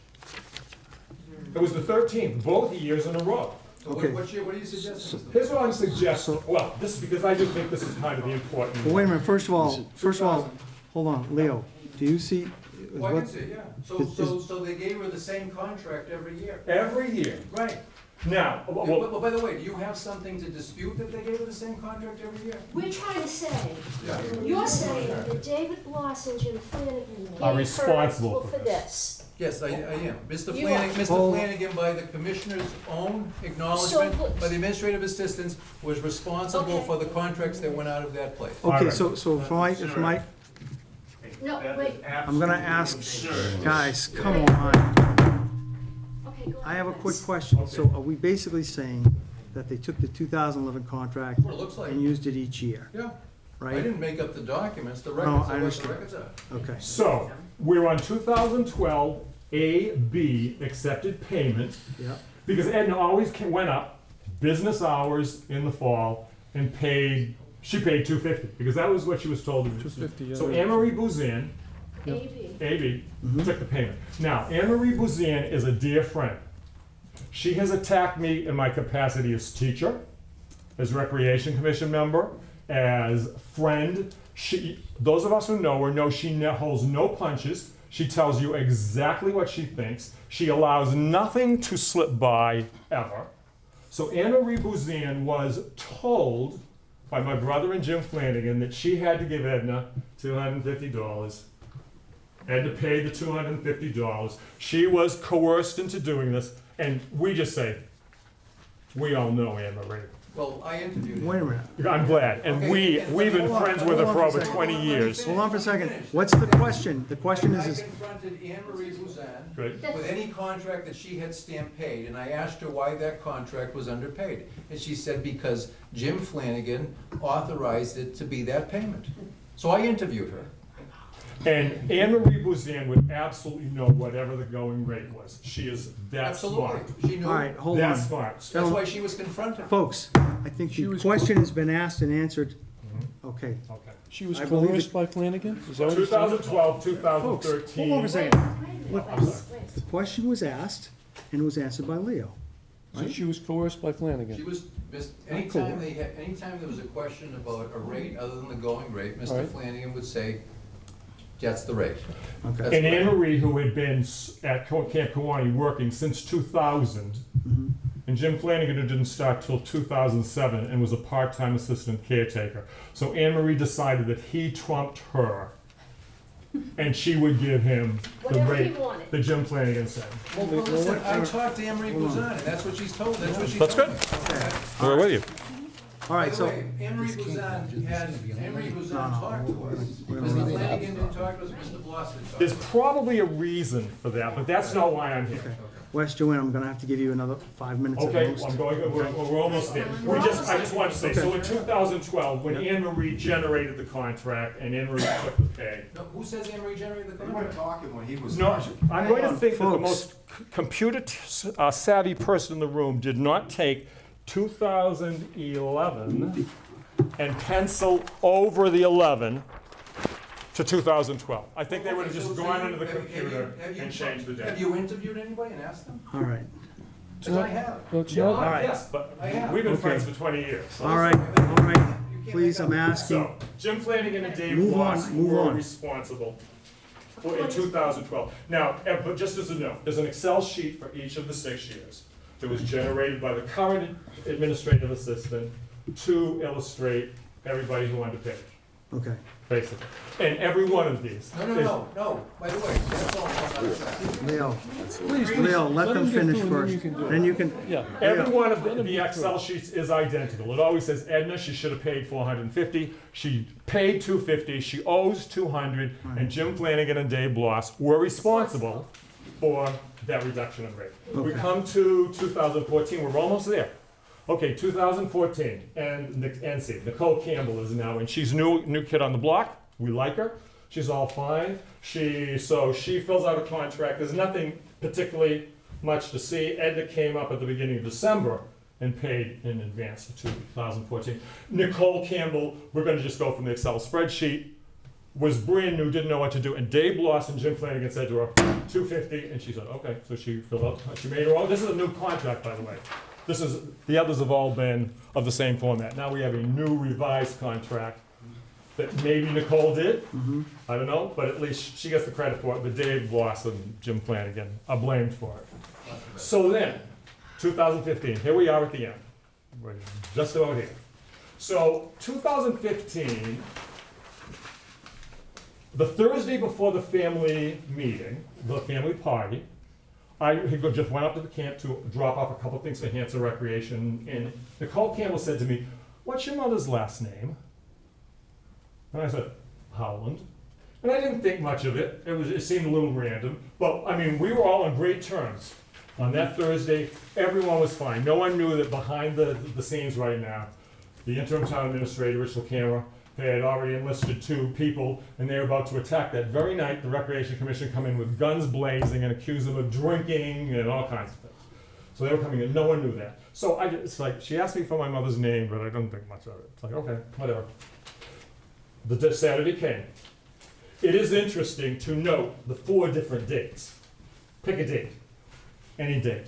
But Edna was now in a wheelchair. Edna did not come up to the camp to pay in advance, as she always had for the last 30 years, basically. She did not come up because she's immobilized from a stroke. So we all showed up that day of the party, and all the adults in the room started shelling out the $20 and gave it to our cousin Kathy Fuller, who she was money. It's like, all the other years, we paid Edna back because she'd already paid. But no one had paid, so it's like, okay, we'll give it to Kathy. And Kathy gave it to Mariah, who had just come in, and Mariah was a member of the commission and would know. It's like, well, she knew where the office was and stuff. So Kathy gave Mariah the money, and Mariah went into the office just as Jim Flanagan came, because we were done. He came to just close up the camp. And so Jim took out the contract, which was on the desk, and looked at it, and then said, "No, you don't owe anything. $250, there's no balance, you pay." And Mariah said, "We have not paid." And Jim says, "But you have paid. It says right here, $250, you paid." So it's like, well, that's weird, we haven't paid. And Mariah knew that the rate had now gone up to $400, and with a 10% discount, should be $360. But so she, and then everyone was there like, well, what do we do? I don't know, it says $250, it should be $360 now, but, so there was discussion, and we said, well, we're just gonna write out a check for $250, and then we'll wait and see what happens. We'll put it in. Now, it is worth noting that the date for 2015, up here says 2015, but down here says 2014. This is the 2014 contract. Yeah, file copy. Recopied. Someone was smart enough to change the date up here, but not the date of the party, and then the other 2 dates don't coincide with anything anyway. What's the top right date say? 11/15/15. And what's the second The date say? date of the event is 12/13/14, which was the year before. Yeah. Okay, hold on for a second. Just the Hold file, on, back into hold the on a file, but second. didn't change that. For how much? $250? Still 250. Nothing's ever changed, it's always 250. All right, I might be just me stupid. What are you So- suggesting? I'm looking at something, with today's date, it says November 15, 2015. This is in the records, right? And the date here says the date of event 12/19/15, right? Okay. Isn't that what that says right You there? But it Okay, says so for- this- Hold on, for Edna Howland, Yes. and it says for 360 on 11/23/2015. We got that, I we think got he's getting that. that. Okay. So So- Mariah That's said, the one you have. Yeah. you know, make a copy of it. Just so Of we that? have a. Just so we have a copy, because this is really strange. So the So- copy machine was right in the office. So where is that document? Can I ask? Yeah, No. yes. Yeah, we have it. Okay, Yep. all We right. have it. So, the money, this was before the audit finished, and they said you have to turn in the contract with the money, Okay, which had been very messy, so it was totally slovenly for 30 years maybe. No one, it's like, whatever. So the money got turned in. Now, Mariah waited till after New Year's. Now, I just want you to know that Mariah and Dave and Sue Lonigan and Jim Flanagan are so vulnerable, because when Mary Kukes was sick, and the union never offered, town hall never offered to fill the position, The office was empty, so they would keep having to run in after work, and they would scramble to try to keep business going in the weddings, like, who we gotta call, what do we gotta do? So they did it. And then Stacy Reed had a catastrophic accident with her son, and she was out of the place for 6 months. So for 6 months, the office was vacated, and no one from town hall or the union offered to put anyone in that office. So the office was totally vacant, and Dave Bloss and Jim Flanagan and Sue Lonigan and Mariah McClellan and a couple others who just, it's like, well, we're on the committee, so we've got to keep it going. They put themselves in a very vulnerable position. They were the ones handling it because there was no one hired. I mean, someone was being paid, because these people, of course, were out on disability stuff and being paid through all this, but there was no one in the office handling it. So Mariah waited until just after New Year's, then she came to town hall, and she said, can I see a copy of Edna's contract for this year? And town hall said, oh, we don't have one. No, there's nothing, yeah, they brought in the 250, it was paid. So she went in But there's 2015 no and asked? copy, there's no copy of this. Okay. So, okay, I mean, this was sat on by several people saying, yeah, we know there was a contract, but we don't know much about it. And then came the investigation, and I went through all the reports. Well, that's the document we have, This is the one you have. okay? Bingo. So, all right, I'm not a lawyer, and I don't claim to be, right? Okay. But, you know, you gotta be careful, that other document that you have, right? Yeah. Right? Was it in town records, or, no offense, I'm not making offensive, but you didn't make it up for tonight's event, right? Right. Okay. We have the original. Okay, hold on, my question is to these folks, please. We have the original. My point is well taken, right? You got the original? Okay, do you understand? I'm not blaming them, I'm just saying, okay? All right, good. So bingo, here comes. So here it is, this shows up in the report. So on, I think, the 12th to 15th 15th, of 2015, November. November 15, 2015. 11/15, okay, so on 11/15, Yep, the event was on 12 something. 12/19. 12/19. So we all know who this handwriting is. I mean, this is very clear. So this time, unlike the contract that we had that day, this contract instead says $360 Yep, was owed. We paid $250. and the balance due is And the 110. balance due is $110. And the balance, and it was due on October 19th. 2015. And of course, the contract wasn't even generated till November 15, Right. 2015. Hold on, folks. Hold on, the point was also made, you see, you gotta think about it, right? That they were saying that the contract from 2011 has been carried forward, all right? So keep that in mind. I do agree that there's a problem looking at this Why are document there two and the previous contracts? one. There's basically, that's what I wrote right here, basically what I'm seeing here is that there are two contracts. What was the reason to Which make wouldn't be up that something one? that, hold on, Mr. Pelican. May I first? Hold on, Mr. Pelican has an answer he thinks for this, I wanna hear it. Absolutely. What's the bottom line? The rate was The rate was $360. Yeah, I know where you're going. What has, what? The and bottom line I don't has a listen. falsified Listen, contract. the bottom, no, let's not divert. Let's not divert from the bottom line. The bottom line was, if she saw a contract for $250, and I'm not disputing that she did at some point, it was less than the going rate. As we sit here today, Absolutely. Edna Howland paid $250. Right. She owes $110, but not, she doesn't really, because someone told her $250 was okay. Agreed. All right, at a commission meeting chaired by Mr. Bloss, who left the meeting, it came up at the commission that she owed $110. Agreed. There are records to show that. I understand. Guess what? The commission hasn't collected it. The commission knew she owed $110 and has not collected it. Or, hold on, I got another theory too, right? Or she originally saw the other contract and she thinks she's square. Well, I've already said, and by the way, the assertion that I'm saying collect $1,000 from Edna Howland Yeah. misstates what I said. The point Those is, Leo. people- We don't disagree with those that people- either. The point is, Leo, is that It's, from what they're saying, what they're saying is accurate, all right, with regard to it. Basically, we have two contracts for the same event, okay? Something that you wouldn't have known about, I don't know, on the records that you went through, you didn't see that other item, or I it wasn't don't part doubt of there were it. two I don't know where you guys got it, I'm interested in knowing exactly where you got the record. May I, Mr. Bloss, can you answer that question? David? I brought that contract, the original contract, to Mr. LaCamera. And you This wonder one? why I did not cooperate with Mr. LaCamera? I brought that original one that said $250, that it was paid in full, and obviously, he never even shared it with town council. Okay.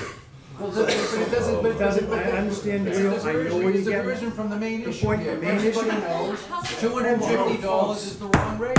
It's the wrong rate. Protocol wasn't followed, that's the theme here, Absolutely. I understand. Absolutely. The question is, the contract the then? question is, hold on, was this Fabricated. Was this discount from the original listed price approved by the rec board? No, No, it Okay, wasn't. that's his point. undisputed. Go ahead, so Wes, In fact, when they Joanne? found out about the discount, Yeah. they didn't collect the money. I agree with you, but hold on for a second, hold on. I think, in all honesty, I'll be honest with you, in my opinion, the fact that there's, seems to be two contracts, from what you're saying, right? Probably is going to, in my opinion, impact the fact that, one of your recommendations, Leo, was one of the recommendations to, Well, I collect the think now money. all the contracts are coming over to the town account already. Well, right, and I think it's clear that from this point forward, we're gonna tighten up those controls, right? Sure. Joanne? I just wanted to say, I understand where Mr. Peliquin is coming from, but to me, these contracts are generated by the administrative assistant. Agreed. His position is that whichever the administrative assistant, whatever person is in that job, Yeah. two people are influencing them and making them come up with these figures that are discounted. I disagree with that premise. These are generated, these are produced, these are followed up. If there are funds delinquent, that is the job description, I believe, of the AA, She can always sign not accounts payable. David Bloss responsible or for Jim that. Flanagan. Oh. And you can't convince anybody in this room, Mr. Peliquin, I really believe this with my heart. Joanne, please through me, okay? I'm sorry. That's all right. I'm sorry. I know, it's okay. I'm sorry. I didn't It's all right, mean to- I know. I didn't mean that. I'm just, what I'm But saying is, trying- can I it's just clear finish? that there are two contracts. But My other that's- question is that other contract, was that signed? No, None of no, us- no, I've No never signed been signed. contracts from anywhere? Anyway. So David, the contract that you gave them was not signed? The contract you gave Rich LaCamera was not signed? That's correct. All right, was it stamped? It was just marked paid It was in marked full. paid? Is that the one that It you was, have? the amount was Paid in full? $250.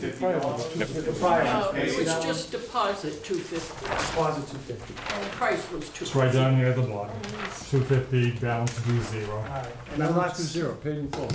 okay, There but it I, is. yeah, But balance to zero. yeah, I understand, but aren't we supposed to see a little paid stamp up there too? Only twice did that happen. That doesn't happen, that only happened on a couple of them, 2 or 3 of them. All right, that I saw. Mr. McGann? so my point here is that, look, these lack of controls have to be addressed. Exactly. Okay, we've got to be consistent with how we stamp our documents and how we receive them. All right, one other question. No, well, can I just, now I have just 2 statements left to do. And this is really for Mr. McHugh. So I just want it noted, Through me, right? through you, Gotcha. Mr. Chairman, that this is a falsified document. This is fabricated evidence for an investigation. Which one? The second The one? second one. Look at it. So Mrs. Bloss and I are going to contend that this is probably criminal. We haven't had time, this has happened so fast, that we are now going to go to our lawyers, Berger, Cutler, Coletta, and we're going to show them all this and say, is this criminal to manufacture evidence? So I hear what you're that's- saying, Wes, Yeah. but here's the, hold on for I a hope you're second. not accusing. Hold on. Not for at a second. all, He's not. because you had generated none of this. Look it, that's outside of what's on the report. I'm telling you now, in my personal opinion, you got no signature on it. Your lawyer's gonna look at you and say, somebody could have outside created the thing and brought it here as copy. Good luck with that. That's fine, I don't care. The point I do care about is, the point's been made, I see the fact that there might be 2 contracts. I do know for a fact that Mr. LaCamera handed us, has a thick folder of stuff that he gave us, right? So we'll go through that folder and see if your document's in it. I do trust, Guarantee it's not. I think it will be. I honestly do. And if it does, that's fine. I got the original. I'm So in my- about 2 seconds from, And my last point is simply this. Edna Howland has no idea yeah. that she is named in this report, that she is in any way involved in this. No, none of us, no one has said a word to her about it. When it shows up in the Express, she's not gonna see that Express. Those of us who know and love her, no one is going to even breathe a word that Wesley Bloss or David Bloss or Edna Howland or anyone. Is there a question, Wes, please? That's my thing. We are all, I will be cute and say, mum's the word from this point on. No one will say anything to Edna Okay. about this. Thank you, So that's Mr. your, Chairman. that's his request is nobody say anything to Ed. Correct. And I respect that, I do. As a matter Thank of you, fact, Mr. Chairman, very most of the other much. people, I would say the same, okay? So I do think, Leo, I don't think this is something that was, how do I say it to you? I don't think that this was something that you would have been aware of, if from what I've seen. Well, I'm aware that a contract was I mean, a provided to me second for contract was there. $360. I mean, a second contract was there, No, right? he wouldn't have been. You wouldn't have been aware that there's a second contract. No, Can I speak to that? what I'm Hold on for a second, what it's I'm only aware of questions. is this. It's undisputed that Edna Howland, and I don't think it was at Edna Howland's bidding whatsoever, No, I know he's.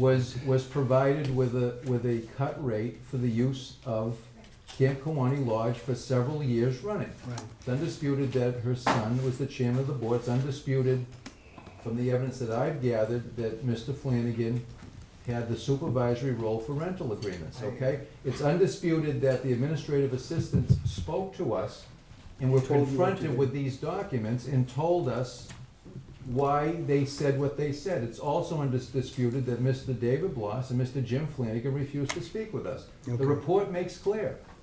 If I- we had information and someone didn't speak to us, we had to draw some inferences.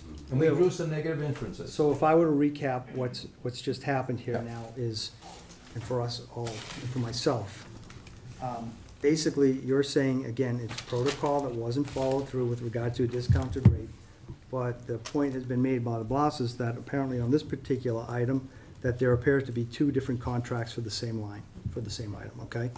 So we're talking apples and oranges now, right? I agree with what you're saying. But we don't know who initiated the production of the second The other second contract. document, absolutely, We I'm don't in know whether agreement. someone was told to initiate. Absolutely, I'm looking at this, Can we just add? hold on a second, hold on, I'm not finished. I'm telling you that, I'm looking at this, they don't have any signatures on it, it's not stamped that the payment was received. So if it's not stamped that the payment was received, how could she have a possible balance due?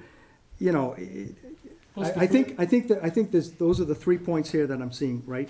In addition to the protocol that's not being followed, I'm seeing poor record keeping being made. Sure, well, I think the report acknowledges that the protocols for getting deposits, Yeah. security deposits, Yep. there was a whole mess of things that weren't followed. I get you, okay. So, you know, Okay, so Wes, you already had a one bite at the apple, please, Just, this is one sentence. one sentence and that's it. In Christmas 2015, Rich LaCamera forbid anyone besides the administrative assistant to have any access to the computer. In fact, the computer was taken away as evidence and a new one was passed in. So from Christmas 2015 on, no one could have possibly generated any contract except for one person.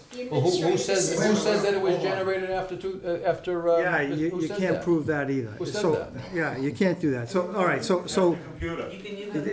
the computer doesn't matter because if you have admin rights to it, you can go back, you can do different things. Trust me, I know something about this. This young lady's had her hand up.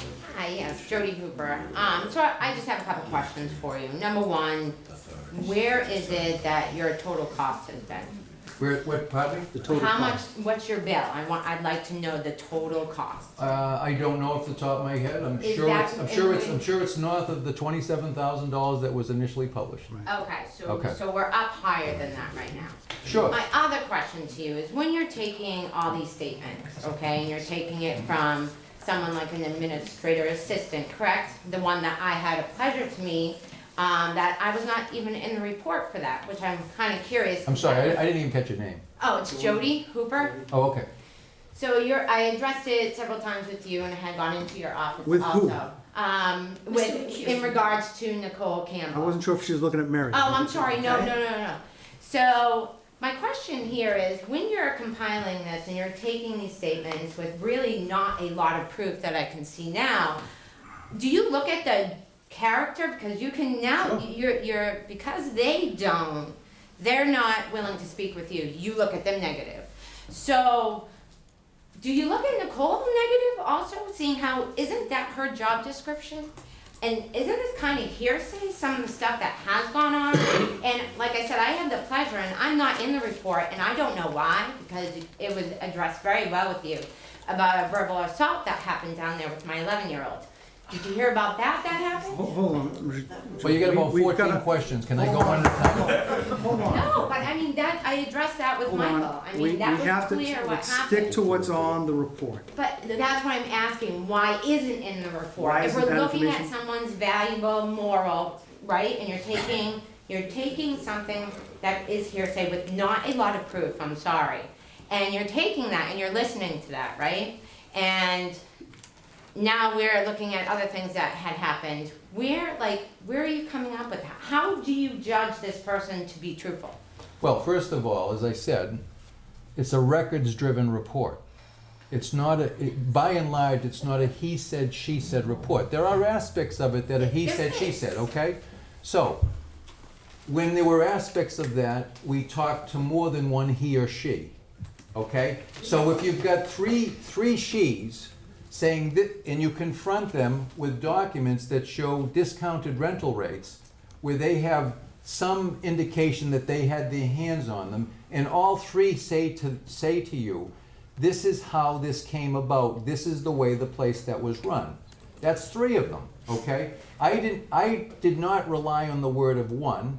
I looked at records and I asked for some explanation of records, and then I also gave the individuals who were implicated, if you will, by these three individuals an opportunity to speak to me. And they said no. So I have a body of evidence from three people and two people who won't speak to me. And the report says, if information had been provided by others, perhaps the conclusions would have been different. But I will tell you this, negative inferences in investigation reports are drawn all the time by the fact that someone won't speak to you. Right, but one of Hold on, I'm sorry, the question's been asked and answered. I have one right here. I just want to make. Please stand up, give me Sue your name. Lonigan, I just want to make the point that you have the minutes. The Recreation Commission voted to bill Mrs. Howland. Sure. Ray Slayton made the motion. We all approved it. The bill was never sent out. And I want to make a point that Recreation Commission does not send out bills. Well, what was done to follow up from that? Wait a minute, hold on. I'm confused. I thought we just said, for me not to be confused is okay, I thought we just said that Edna thought she paid the $250 based on the first contract, so nothing else would be sent out to her, Well, right? when the second contract showed up, Yeah, we as a commission, Raymond Slayton made the motion, it's in the minutes, on this contract? on that contract that Mrs. Holland be billed on the difference. We voted it, we just assumed that the bill went out and that the money was collected. So the Recreation Board didn't know that there were two contracts either? Right, the family. Okay, that point's been made, thank you. The family. Mariah, state your name, please. Mariah McClellan, Indian Head Street. Because we knew that there was a conflict there, and we thought the correct thing to do was not discuss it among commission, but bring it up to Mr. LaCamera. That's what Dave did. So At the that time. commission never knew that there was a first original contract. I gotcha. Okay, thank you, Mariah. All right, hold on. Mr. Flanagan. Can I read a statement? Mr. Flanagan, if it's a question, please, I don't wanna, After everything that I've been alleged to, this will take, it's very short, it's in big letters because I can't read. okay. Okay? Mr. Flanagan. Thank you. Say your name, please. Jim sir. Flanagan, 43 Baker Street, former part-time assistant caretaker at Camp Kawani, employed by the town for 9 years. The March 24th questionnaire I was mailed was submitted to Rich LaCamera on April 4th. The very next day, Rich emailed me that he needed to meet me with that week. I informed him I couldn't meet with him that week. After several calls to me during the day while I was at my day job, he finally sent me an email on the 6th stating, I've given you the opportunity to give me some dates to meet. On the 6th of May? 6th of April. April. To meet for the investigation. If I don't hear to you today by 3 p.m., I will pick a date and time for you. I replied, when he said that, I found that to be very hostile and very intimidating for me and uncomfortable for him to tell me he's going to pick a time for me when I have a full-time job. Kiwani's supposed to be a part-time job and turned into this. Stick to the statement, please. Sir, thank you, thank you. Thanks, Jim. On April 24th and 25th, Attorney Peliquin emailed me that he was recommending to the Board of Selectmen to take action to have me removed from my position. The report states that my refusal to be interviewed was in the wake of Mr. Bloss, Hickey, and Lonigan's resistance. That is not true. My refusal was simply based on the harassment and intimidation by Rich LaCamera, and then again from Mr. Peliquin telling me, regardless of how I cooperated, he will still recommend my removal. I continued to perform my job duties as assistant part-time caretaker until July 18th, going to work every day knowing that I was being scrutinized for everything I did, knowing that the town attorney was going to recommend to the Board of Selectmen at any time to have me removed from my position. The decision to leave my position, combined with the constant scrutiny, after learning a second investigation was starting stemming from a wedding I worked in July, I decided enough is enough and I resigned July 18th. I was scheduled to be interviewed on August 2nd, which is 15 days before the interview, not a few, as the report states. I find this report offensive and slanderous. Since we've only had a copy of the report for less than a week, my initial remarks are, the report embellishes my job titles as the following, as supervisor of operations, director of operations, senior caretaker, and head of operations. That's 4 different job titles that don't even exist in the town bylaws. My job title for the same 9 years has always been part-time assistant caretaker. This is in page 2, right, Jim? This is it.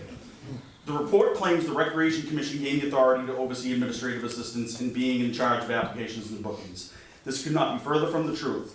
My role in the bookings was strictly when the AAs were unavailable on the weekends or when a renter could not get in touch with the AA. The applications would always be left on the desk for the AA to process. To my knowledge, they never found any errors with the applications I took because they never said to me I was doing them wrong or using incorrect rates. And during the records when the AA was vacant, during the periods when the AA was vacant, we did the best we could with what we had and what we knew. It was during these times that we did not get any support or guidance from Town Hall. This AA position is a union's position. We were forced to do day to day to make the job function.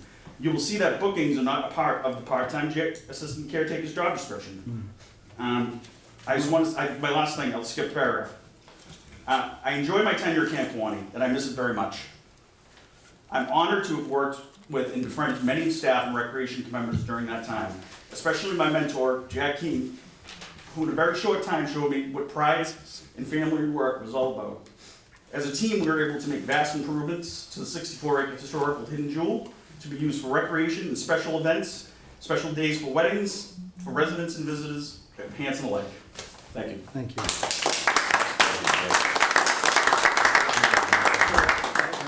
So what I would like and ask, Wes, is did you give the original contract or did you take a copy of it? You know, that one that we're talking about? I gave the original to Mr. LaCamera. To Mr. LaCamera, all right. Mike will go through that folder and make sure to see if it's there or not, okay? Can I just respond, Mr. Absolutely. The emails will speak for themselves to Mr. Flanagan. He was offered multiple opportunities to be interviewed, and each time he declined, and ultimately declined the August interview. The August interview was offered even after he resigned through his counsel, and he declined to be interviewed. Okay. And his commitment to Camp Kewanee is not in dispute here. I will take that as fact. Okay. But in terms of his commitment to this investigation, it consisted of him filling out the questionnaire, and that was it. Okay, thank you. All right, I think at this point in time, Mr. Hickey. Jim Hickey, Perry Ave. It's not a question in 7 parts, right? I'm sorry? It's not a question in 7 parts? No, but I thought you'd be interested in that. That is a signed document by Mike McHugh. Sure. I'm not sure of all the things Jim was called in the report, but Mike and I met many times, and his job title was changed on January 13th of 2016. July 13th of 2016. Is it in the minutes? It is in the minutes. Okay. So we'll look at that as well, please. Oh, we're fully aware of, yeah. that Yep. certainly You are aware of happened. it? So- Yeah, so we we're we had, agreeing to it? we had a What we've conversation. been seeking, Mike, is that, as I understood it from Mr. Hickey, he told us that they had drawn up a document of all the different things that Jim did. That just looks like a vote that they, I never disputed I that they said. believe that's actually an email or something I gave to Jim. Yeah, it's the first time Yeah. I've seen it, so. But the document would tell what the commission believed were his duties at that time. Okay. We've been looking for that document in the investigation. We Yeah, don't have. that was a document, or we had a conversation about recognizing the fact that he had gone above and beyond in certain things. And Okay. And while technically we couldn't put him in the position that the other gentleman had, Mr. Keene had, Okay. we had a conversation and agreed that you could rename him this. Yeah, that's Okay. certainly, For that's the certainly. things that he did in Yeah. the For the money. things that he's done, right, so that, so they're basically they're corroborating what. Yeah, but up what until Jim that just said. point, his job title was assistant caretaker like Just as, everyone yeah, else. just as everyone else. Right, but the point is, he was doing much more than being assistant caretaker. To his credit, he filled voids that had to be filled. Which To is the why. point where it was recognized by the commission. Yes. And someone has a document listing all the things that he was doing over there, and we have not been provided with it. despite our I'm not request. sure, and I might be mistaken. No, I don't think I've seen that. Okay, so. Oh, we asked But Jim. we certainly had those conversations. What I'm going to Jim and I. do is, I'm gonna wrap it up. I think there's only one other person who, I'm sorry, you guys have already had a bite at the apple, right? This gentleman? Kevin Kimmer, Partridge Way. I served on the rec commission for a number of years with most of these folks. It was an honor to work with them. And, this has been an ongoing investigation for over a year. I have not been off the commission that long, and a number of the years covered were my time on the commission. Is there a question? Well, one of my questions is, why was I never contacted and given the opportunity to speak to what was supposedly going on? Okay. Go ahead, we nailed that one first. me, Mr. Sure, yep, that's why I'm speaking to you, sir. I think if you look at Exhibit A, there's no indication that either that you ever benefited by a discounted rate or authorized a discounted rate. So I could have actually been an unbiased opinion on what was really going on, and you chose not to go through. Well, no. Guys, you gotta, I'm gonna keep it under control. Hold on for a second. Let's stop and think about this. Wait a minute, let me finish my point, all right? I'm not gonna have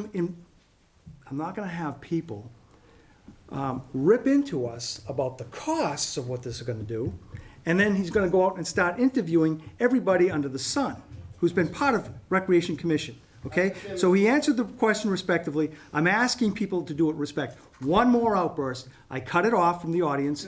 I know, I'm gonna let you finish, I promise. But I'm, not you, sir, okay? I'm saying it here. I mean it. I don't want to be in this position. I don't like it myself, but I'm here and I got to deal with it and I'm doing the best I can. And at the very least, I have seen amounts of disrespect about this publicly, done it from the beginning. And I could read off and rattle off stuff out loud here. I don't want to rant anymore, okay? Please finish. Understood, thank you.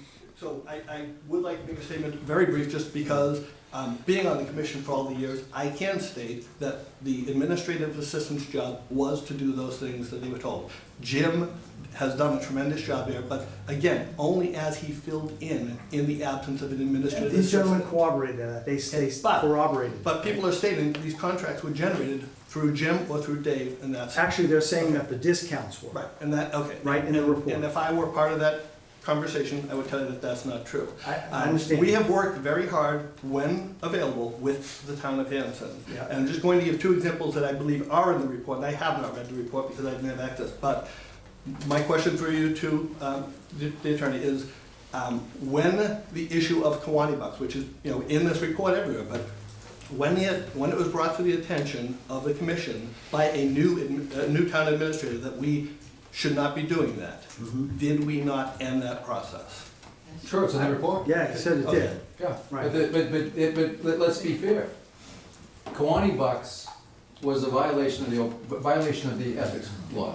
What it was commissioners, however well-intentioned it might have been, using their position to extract a financial gain from it, and being able to pass out that financial gain to other individuals. It was a very, very bad idea. Rainey Reed said, stop it, you stopped it. But Kiwanee Bucks was used in more than one instance to rent facilities rather than have real cash. Again, I haven't read the report, so I can't determine the I understand. the fact. Yep. However, the Kiwanee Bucks program itself was approved by a previous town administrator, and that can be answered later. Well, The second, hold on, the I second. just want to respond to that. Rainey Reed went to a meeting with the commission on September 13th, 2012, and this is from the minutes. This is not he said, she said. And the commission told him at that meeting that it was a commission initiative from several years earlier. It was a commission. Okay, no one said anything about a prior town administrator. That doesn't make it right, whether he did or he didn't. And again, I was not part of the Okay. interview Okay. process, I would not. And then just the second part was that we talked about people, well, I guess, I'll let it go with that, right? Because there's probably a lot more to be dug in. All right, thank you. So what Can I, I comment briefly on the Kiwanee Cash? Could I just have one statement to make? sure. Because I checked with Leo on that, when that came up, because it says basically in the report that it was unilaterally adopted. It says unilaterally adopted by the Recreation Commission. So I checked with Leo, and I asked Leo whether anybody had checked back into the, and I also asked Mike McHugh to do this, check back into the minutes to see if there was anything in the Recreation Commission minutes that would say that, yes, Mike Finglas got involved in it, and he put his blessing on it. So it didn't turn out to be a unilateral thing, but it was also reviewed by the town administrator, which makes a big difference than having it look like a self-serving thing that was only designed to give people who are involved in recreation events, and so it would make it makes it look like it's a private club, the way that it's basically detailed in there. So, and I don't think that that's been looked back into those minutes, because nobody knows what year it actually took place. They're not to do I will that. say this, Bruce. I asked Mariah, who was very cooperative in the investigation. Yeah. I asked her how it came about. She told me it was a commission initiative. No one ever mentioned the town administrator's name. All right, and I think, and I want to state, Mariah, to your credit, okay? I really like the way you handled yourself. You too, Mr. Blouse, you have not been on social media events bashing selectmen or anything else, and I appreciate the fact that you guys were upfront and honest in the manner in which you handled yourselves. I honestly am saying that to you, okay? I appreciate that. Can I ask one Mariah, question? sure. Mariah McClellan in Head Street. I got the implication at the beginning. Is this on Kiwanee Cash? No, when we're back to Edna's contract. Okay. That we in fact could have produced that ourselves because it isn't signed. But probably at least 40% of the contracts, the 54 contracts he refers to, are not signed. Therefore, they're not contracts, they're pieces of paper. They should be thrown out No, they should. and not discussed. No, we're not gonna throw them out. But I will tell you this. But you know what I mean, Mariah, they should be I discussed. do understand your point. And that's not a I promise you commissioner's this, job. what I'd like to do now is I'm gonna move to the recommendations that were been done by Mr. Peliquin. Mariah, I want you to know something. In my personal opinion, this has got to be the worst case of record keeping I have ever seen done. And that's not a Okay? commissioner or a caretaker. I'm not seeing, from the items that I've seen here, I'm seeing nothing signed, I'm seeing nothing, hardly things are stamped, some things are stamped, some things are not. I'm seeing no consistency with how we're doing record keeping here. And I think that's one of the recommendations that we're gonna make sure gets fixed. Okay, I promise. Audrey, I know you said you had one more. I just have something. So Audrey Flanagan, 43 Baker Street. Last night I spent the night on the computer recreating the spreadsheets that Mr. Peliquin created. And I couldn't go back as far as 2010. I did 12, 13, 14, 16, because that's what I had rate sheets on. I understand that you have some minutes from 2010, but what we have are rate sheets that were created by the administrative assistants with rental rates that they used to go by when booking the function hall. Well, that's So just we have a 2012 rate sheet that was created by Anne Marie Bouzan. And we have But we a, don't have the minutes in between there. I where don't things have the may minutes, I just have these are the I understand, tools that yes. the administrative assistants in the book, in the Well, caretakers. part of those tools would be the minutes in between that may have happened, that may have changed those, where those didn't get updated or posted. Okay, but this is what everybody went by up there. So what I'm saying is that the spreadsheets that Mr. Peliquin created were based on rates from 2010. They changed over the years, whether they're in the minutes or not, they changed over the years. And these are the tools that were used by the administrative assistants to set rates for functions. In 2012, a 4-hour function was $300. There was an entire South End package rate with the pavilion for $700 a night. Then in 2013, rates for the lodge rental rates for 2013. Showers, birthday parties, and reunions are $400.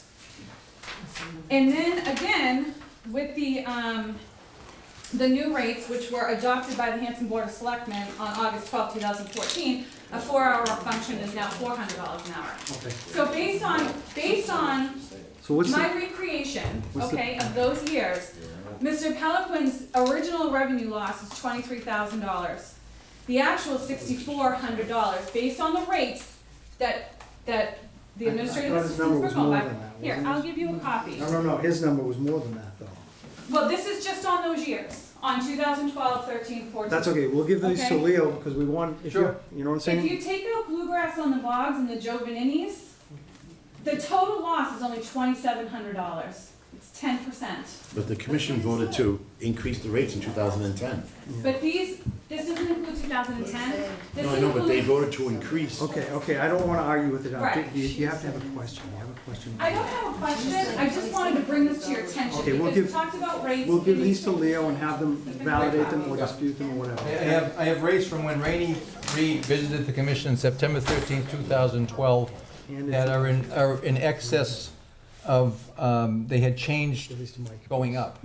So I'll look at these, I'll look at those. It's obvious that the tools that they were using. Well, it's not for obvious, booking- let's see, he'll take the information you have and see what he can say to it, okay? What I'm saying is that Because I- they don't reflect the minutes. Okay. That's obvious, but that's what they were using. I'll tell in you, the Audrey, from office. what I've seen, it looks like it reflects it, okay? I'm just letting you know, I'm not Well, trying to. the other thing is that, as a check against what the rates were, we found contracts for every year time period. And we found contracts every year time period that had the lodge renting at $100 an hour. So we didn't rely solely on what the rates were, because if we had in 2010, people would have been underpaying by several $100s. So that was a check against Leo this. offered vindication if we had it. So, Leo, in response to this, you started off saying that we offered vindication, basically, obviously, because you were in agreement with the poor record keeping of this, if somebody shows up with a canceled check, that's Yep. something that you Yep. don't, that you see as not being paid for, Yep. then obviously, he's willing to take that on Sure. and write an addendum to the report Sure. to say otherwise. I think that's fair. Mr. Boston, this is the last one. I'd just like to make one statement that I am offended by the fact that Mr. Peliquin has said that myself and Jim Flanagan told administrative assistants what to charge people. I have never in my life, let me speak please. David, I have never in my life told the administrative assistant what to charge anyone. When I went to my family party, I went there with my $20 to David, give to Mr. somebody. Bloss. I had no Let idea. me finish with this, please, okay? I understand your point, but from what I'm hearing from him, is he's telling me that 3 administrative assistants. I will Yeah, guarantee hold on, at sir. least one would not. We're gonna call recess, 5 minutes. Right now, we're gonna call recess.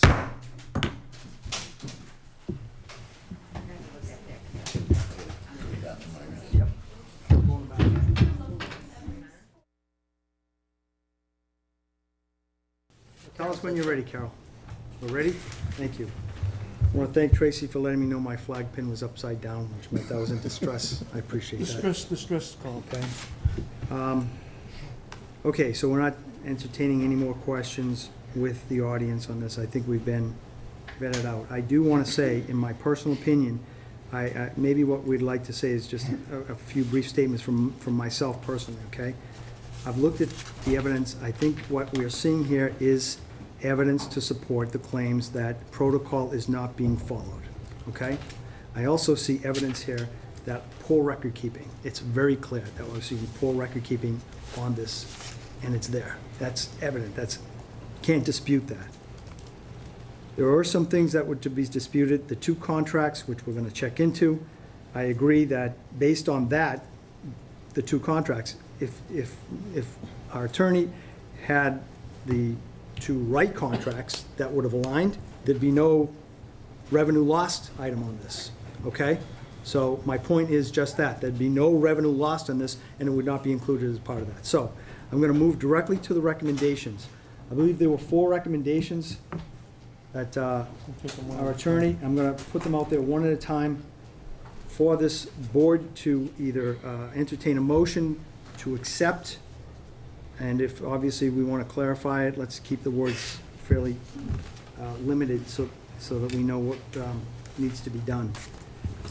The first recommendation is that the town needs a professional administrator to oversee the operation of Camp Kawani. I believe that that's already been met. Would the consensus of the board agrees to that? Yeah, we've already appropriated the funds at town meeting, we've already established the position, and as soon as Mr. McHugh can, as soon as the Recreation Commission reorganizes, then Mr. McHugh can meet with them and establish what the advertisement is going to be, how many hours that person is needed for. Agreed. And the advertisement can go forth and the person can be hired as of January 1.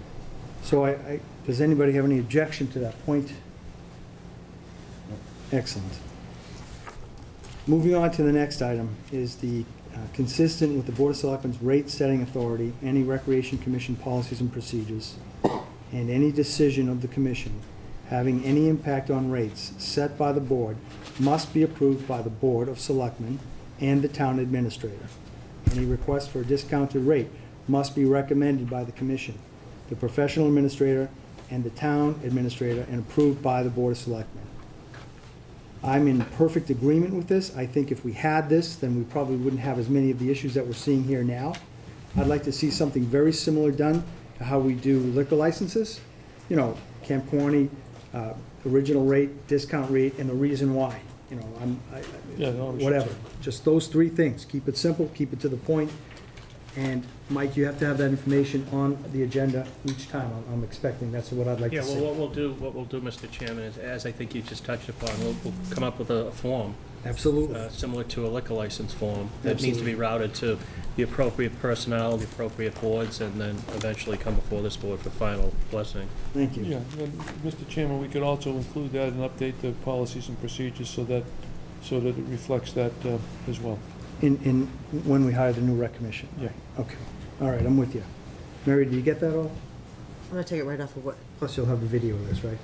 I'm gonna take it right off what Leo had done. Gotcha. The next item, I guess subsequent to this item, guys, Mike, I can't stress enough that our contracts have to be signed. They have to be stamped with payment, all that. We have to be consistent with how they're to be done.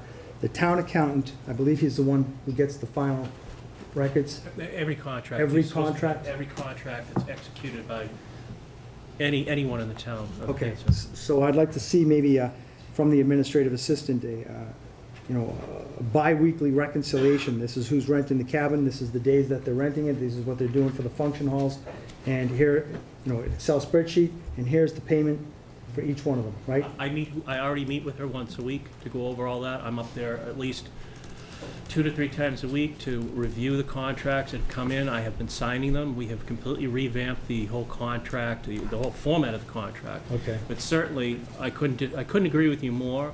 And again, every contract is being reviewed by me.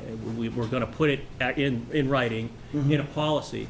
But in practice, I've already started doing that. Okay. Every contract is reviewed and signed by me. Okay, and as you're filling in for that commission, I'd like to ask, Mike, with all due respect, I'd like to make sure that we have, from this point forward, this board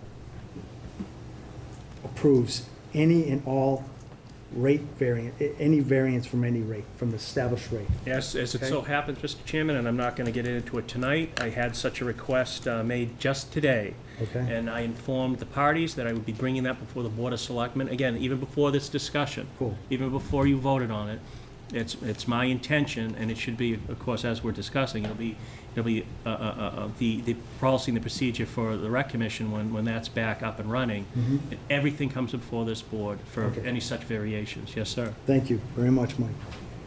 So the next item we have, Mr. Chairman, before you get into that. sure, Bruce. If the board meets every 2 weeks, and there's a necessity to approve such a rate in between, or we don't get the rental, then it would have to be some sort of provision to let someone else approve the rental. Or- Good point. Can we do that through email? Can't we do that through email? or no? Well, let Not me, a vote. let me, It no, has let to be, me, no, it has to be Mike will. transparent, because that's what we're Yeah. talking about, Yeah. transparency, right? let me. But only to follow up at a meeting? And yes, Selectman Young's point is well taken. I don't disagree, there can be these last minute things. I think that, one of the things that the board, the commission was grappling with before everything went the way that it went, Yeah. was instances of bereavement. And anything that we can do to try to accommodate a bereavement, of course, that happens unfortunately very quickly. Right. So there are ways to go about that. I don't want to put my foot in my mouth and say, we got to do this, we got to do that. We will come up with a policy to address Selectman Young's point. Good point, okay. And a process that follows Yes, suit, yes, yes, right? yes. Okay with you? All right, good.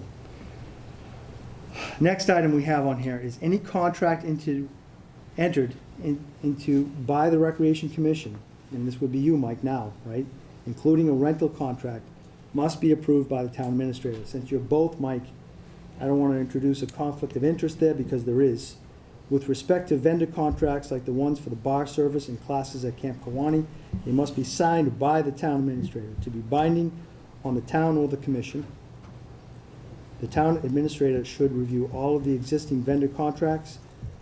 So that's all existing vendor contracts that we have with Camp Kawani, Mike. That the town administrator has not signed, to determine whether to sign them, end them, or renegotiate them. And I would ask, Mike, again, too, that you keep us informed, because you're in the unusual position of being both the Recreation Commission manager at this point in time, for lack of a better word, as well as the town administrator, right? Yes, and that review of contracts has already started. Do we need a third party involved, Mike? Aside from yourself? Like me or something? I don't care. I'd rather not put me under. How about the town accountant? That's what we were just having a sidebar on, yes. Okay, that would be great. Okay. And finally, so, do we have to put that with the vote? Do we motion, I motion for that last read? Motion to accept all those that you just mentioned. Motion to accept everything that I've just previously mentioned with regard to the recommendations followed by Leo Pelican. He hasn't So moved. done that one yet. Yeah, because if you're dealing with materials and purchases like that, that falls into the procurement anyway. Right, And those would require by law, would require the TA, TA to sign. right. But I want a third party check by the auditor, all Right. right? So, we have a motion on the floor. Do I hear it seconded? Second. Second, motion has been made and seconded. Discussion. Yeah, I want to say one thing. The one thing that I don't, not agree with, but I don't want to support is the last That's line. coming up. That's coming up. Coming up next. yeah. That's coming up now. Then, okay, we'll Okay. talk about that after, okay. But let's put this to vote. All those in favor, say aye. Aye. Aye. Against? Abstain. Mr. Howard's abstained. Thank you, Donnie. The next and last item that we have for recommendation indicates, and I'll read it as it says, the board should pursue from any recreation commissioner or employee who made personal use of the Camp Kawani facility while on the commission or while working at the camp, the difference between what they paid and what they should have paid under the established rates. I honestly believe that there's been some evidence to suggest otherwise today about that. And obviously with Audrey's information that we have to check on as well. I know you totaled something between 27, whatever. This has been a costly lesson for us, but I think it's something that we needed to do in order to figure out what we need to fix. I honestly do. Do I like having to pay that? No, I don't like having to pay probably $30,000 for this. And the money that we've lost if we didn't do it the right way. Okay, that's a big if. So, I don't want to follow through with this. My vote would be with what you're in line with, Kenny. I think based on what we're seeing here, I don't want to pursue by legal action, going back, or any other means, sending a letter to these folks saying that we're expecting money back from them because of the differences in revenue lost. But I will entertain a motion to put forward Mr. Peliquin's suggestion and recommendation here that the board should pursue from any recreation commission or any employee who made personal use of the camp facility while on the commission or while working at the camp, that they pay the difference between, what they should have paid under the established rates. Do I have a motion? So moved. To accept that? To accept it, yes. Oh, to accept it, no, I apologize. It's okay. I don't want to accept it. You could put it there and we could all vote no. No. No, you could put it there and we'd all vote no. So I that's wouldn't fine. move it because there's no way of knowing. I want to move forward with this stuff. At this I don't want point, to go back. what part of that difference is due to Right. shoddy bookkeeping and which part of it is due to actual? Revenue lost. Yeah, revenue lost. So, I'm sorry, did you say you would vote for it? No, I wouldn't. No, and you're rescinding your Yes, votes, I'm rescinding. right? Okay, so I'm in agreement personally with that. I think that's, I think that would be a wrong move. I do want to make thanks to Leo. I know you've been under the gun. I know that even here tonight, it's been a hard thing to do. I honestly believe, folks, that the guy is trying to be impartial, all right? I know we have our differences of opinion on it, I get it, all right? But we have, even if we don't agree with the facts and the figures, right? We agree that there's been discounts up there that probably shouldn't have been done, all right? We agree to the fact that, and we have evidence to support the fact that we've had Rainey Reed, Ron Sanangelo, Rich LaCamera, all town administrators, 3 prior town administrators, along with Mr. McHugh, who are basically saying something's not going on right up there. Whether it be the paperwork, or whether it be the numbers, or whether it be the discounts, or whatever, we've got 4 town administrators that are trying to and have been trying to tell us that something's not right. I also believe we have an audit that indicated that too, didn't it? There Because the were audit- five areas. 5 areas, right. Kind of generic. One resulted in the investigation of the rentals. Right, so Mike, I would ask too, that we look at that audit and make sure that those points in the audit that we're fixing, I think that one of them was like a time clock up there. Already working on it. Okay, cool. And then, I know that the computer, I'd like to see more security up there. I know I was called up there during an incident that occurred. I'd like to see better security up there. Posted signs. Our chief of police have been telling that there are certain things we should be doing up there to secure that area and to protect the town.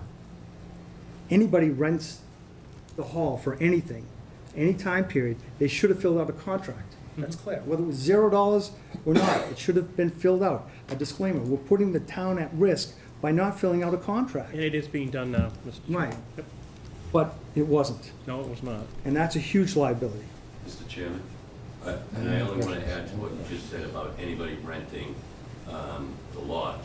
When there's a wedding and they camp, there should be a camping form signed by those people also. Yeah. Unfortunately, I think the contract it's on the same page, Jim, if I'm not mistaken, Now it remember? is, I Now it is, yeah, so, It has, Mr. Chairman, it Yeah. has been changed, though, actually, not only are they filling out the contract for the wedding, they're filling out the separate contract that just anyone who rented a cabin would fill out. So in a sense, they're filling out 2 contracts, one for the wedding and one for the rental. Mike, I would ask also that maybe over the next several months, including in the town administrator's report, that we get some sort of status and follow-up as to what's going on. Oh, very much so. Okay, with Camp Kawani. We will probably, to the audience out there, to the public, probably meet at the next time and discuss what to do with regard to the Recreation Commission. Okay? How we're gonna move forward with that. Right now, I think we all need a break. Is there anything else any one of the selectmen wish to add? Mr. Mitchell? Yeah, just one thing. When I read this report, I don't know, we've had a couple weeks or whatever, it was just disappointing to me. But one of the biggest things to me was, as elected officials and appointed officials, we're all municipal employees, whether we get paid or not. we still have to adhere to the laws of the state, you know, especially conflict of interest. So that was the most troubling to me, you know, just not cooperating as a municipal employee.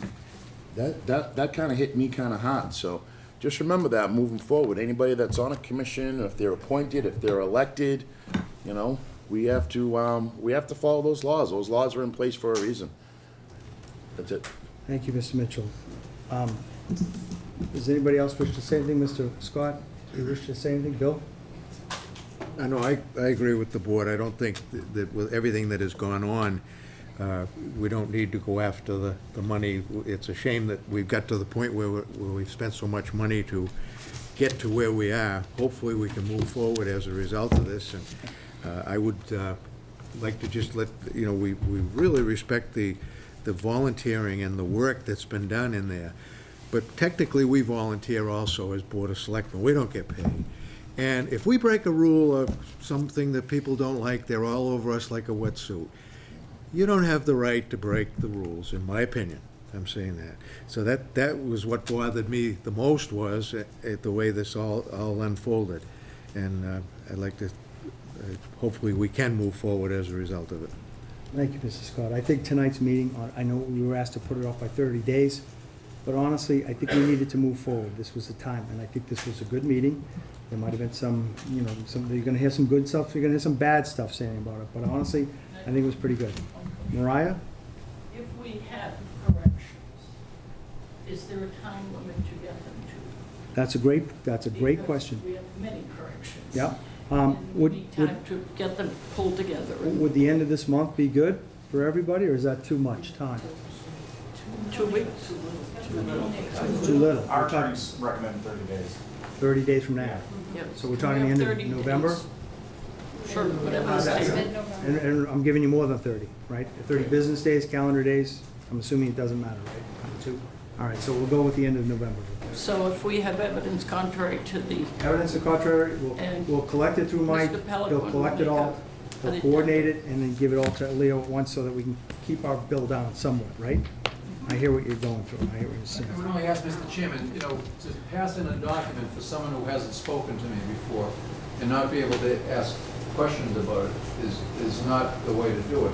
I'm certainly willing to look at, if someone has a check that we just missed for payment, that's one thing, but, you know, if someone has some other correction that begs some questions and they haven't answered the questions before, we have to understand, we got to reserve the right to ask the questions. I don't mind, I'm by far not always right, and we've already said, the information we have in this report is based on the information that we could get through records and people that would talk to us. People that didn't talk to us, there may be information that would have made different conclusions, but in the same token, so someone to pass in a statement saying, I didn't do this. oh, no, That's not it'll gonna be be a- document Well, wait a minute, driven. hold on. I think you meant document driven, and it's important to note, that's a great point, Leo, I Yeah. get what you're saying here. You know, again, think of, you guys watch Law and Order, right? You know how it goes, right? That's where I get my stuff from, there you go. Okay, so, you know, you Believe gotta be, you everything gotta. you see online. Yeah, I don't, because they always wrap it up in an hour, and we took a lot down than that, okay? So the thing is, you gotta be careful, because the problem is, Mariah, is that, you know, I could, and I'm not saying this is the case, but I could create a document and say, here, this is what I found, and this is what you're doing, and I could do, you know, 50 or 60 of those, and waste more time with Leo's and Mike's and everything. So I'm gonna leave it at the discretion of Mike McHugh to either review with this board in terms of what to move forward with as on an, if it's a canceled check or something like that, I personally, I know that, I believe, honestly, I could speak for this board, where they would agree to say, yeah. I would say if somebody has a document and they're willing to talk to the investigator about the document, Then it can be done. then it can be done. Okay. If they just want to submit something and not talk about anything, then it shouldn't be accepted, unless it's a check. So do you want to pick an actual date? I would say, Drop-dead date? yeah, I would say the drop dead end date is, what's the last business day in November? That'd be Wednesday, the 30th. That's a good time, how's that? I don't think there's any pressing need for it, okay? But honestly, guys, I want to wrap this up. I think most of the people in this room do. I think most of the town wants this to move on from this, all right? So the end of November would be good, Mary? And just, I have November 30th, which is a Wednesday, right, Mary? All right. I'd like to make a motion to adjourn. Motion has been made to adjourn, Second. seconded by Mr. Howard. All those in favor? Aye. Meeting's adjourned. I have stuff to be signed.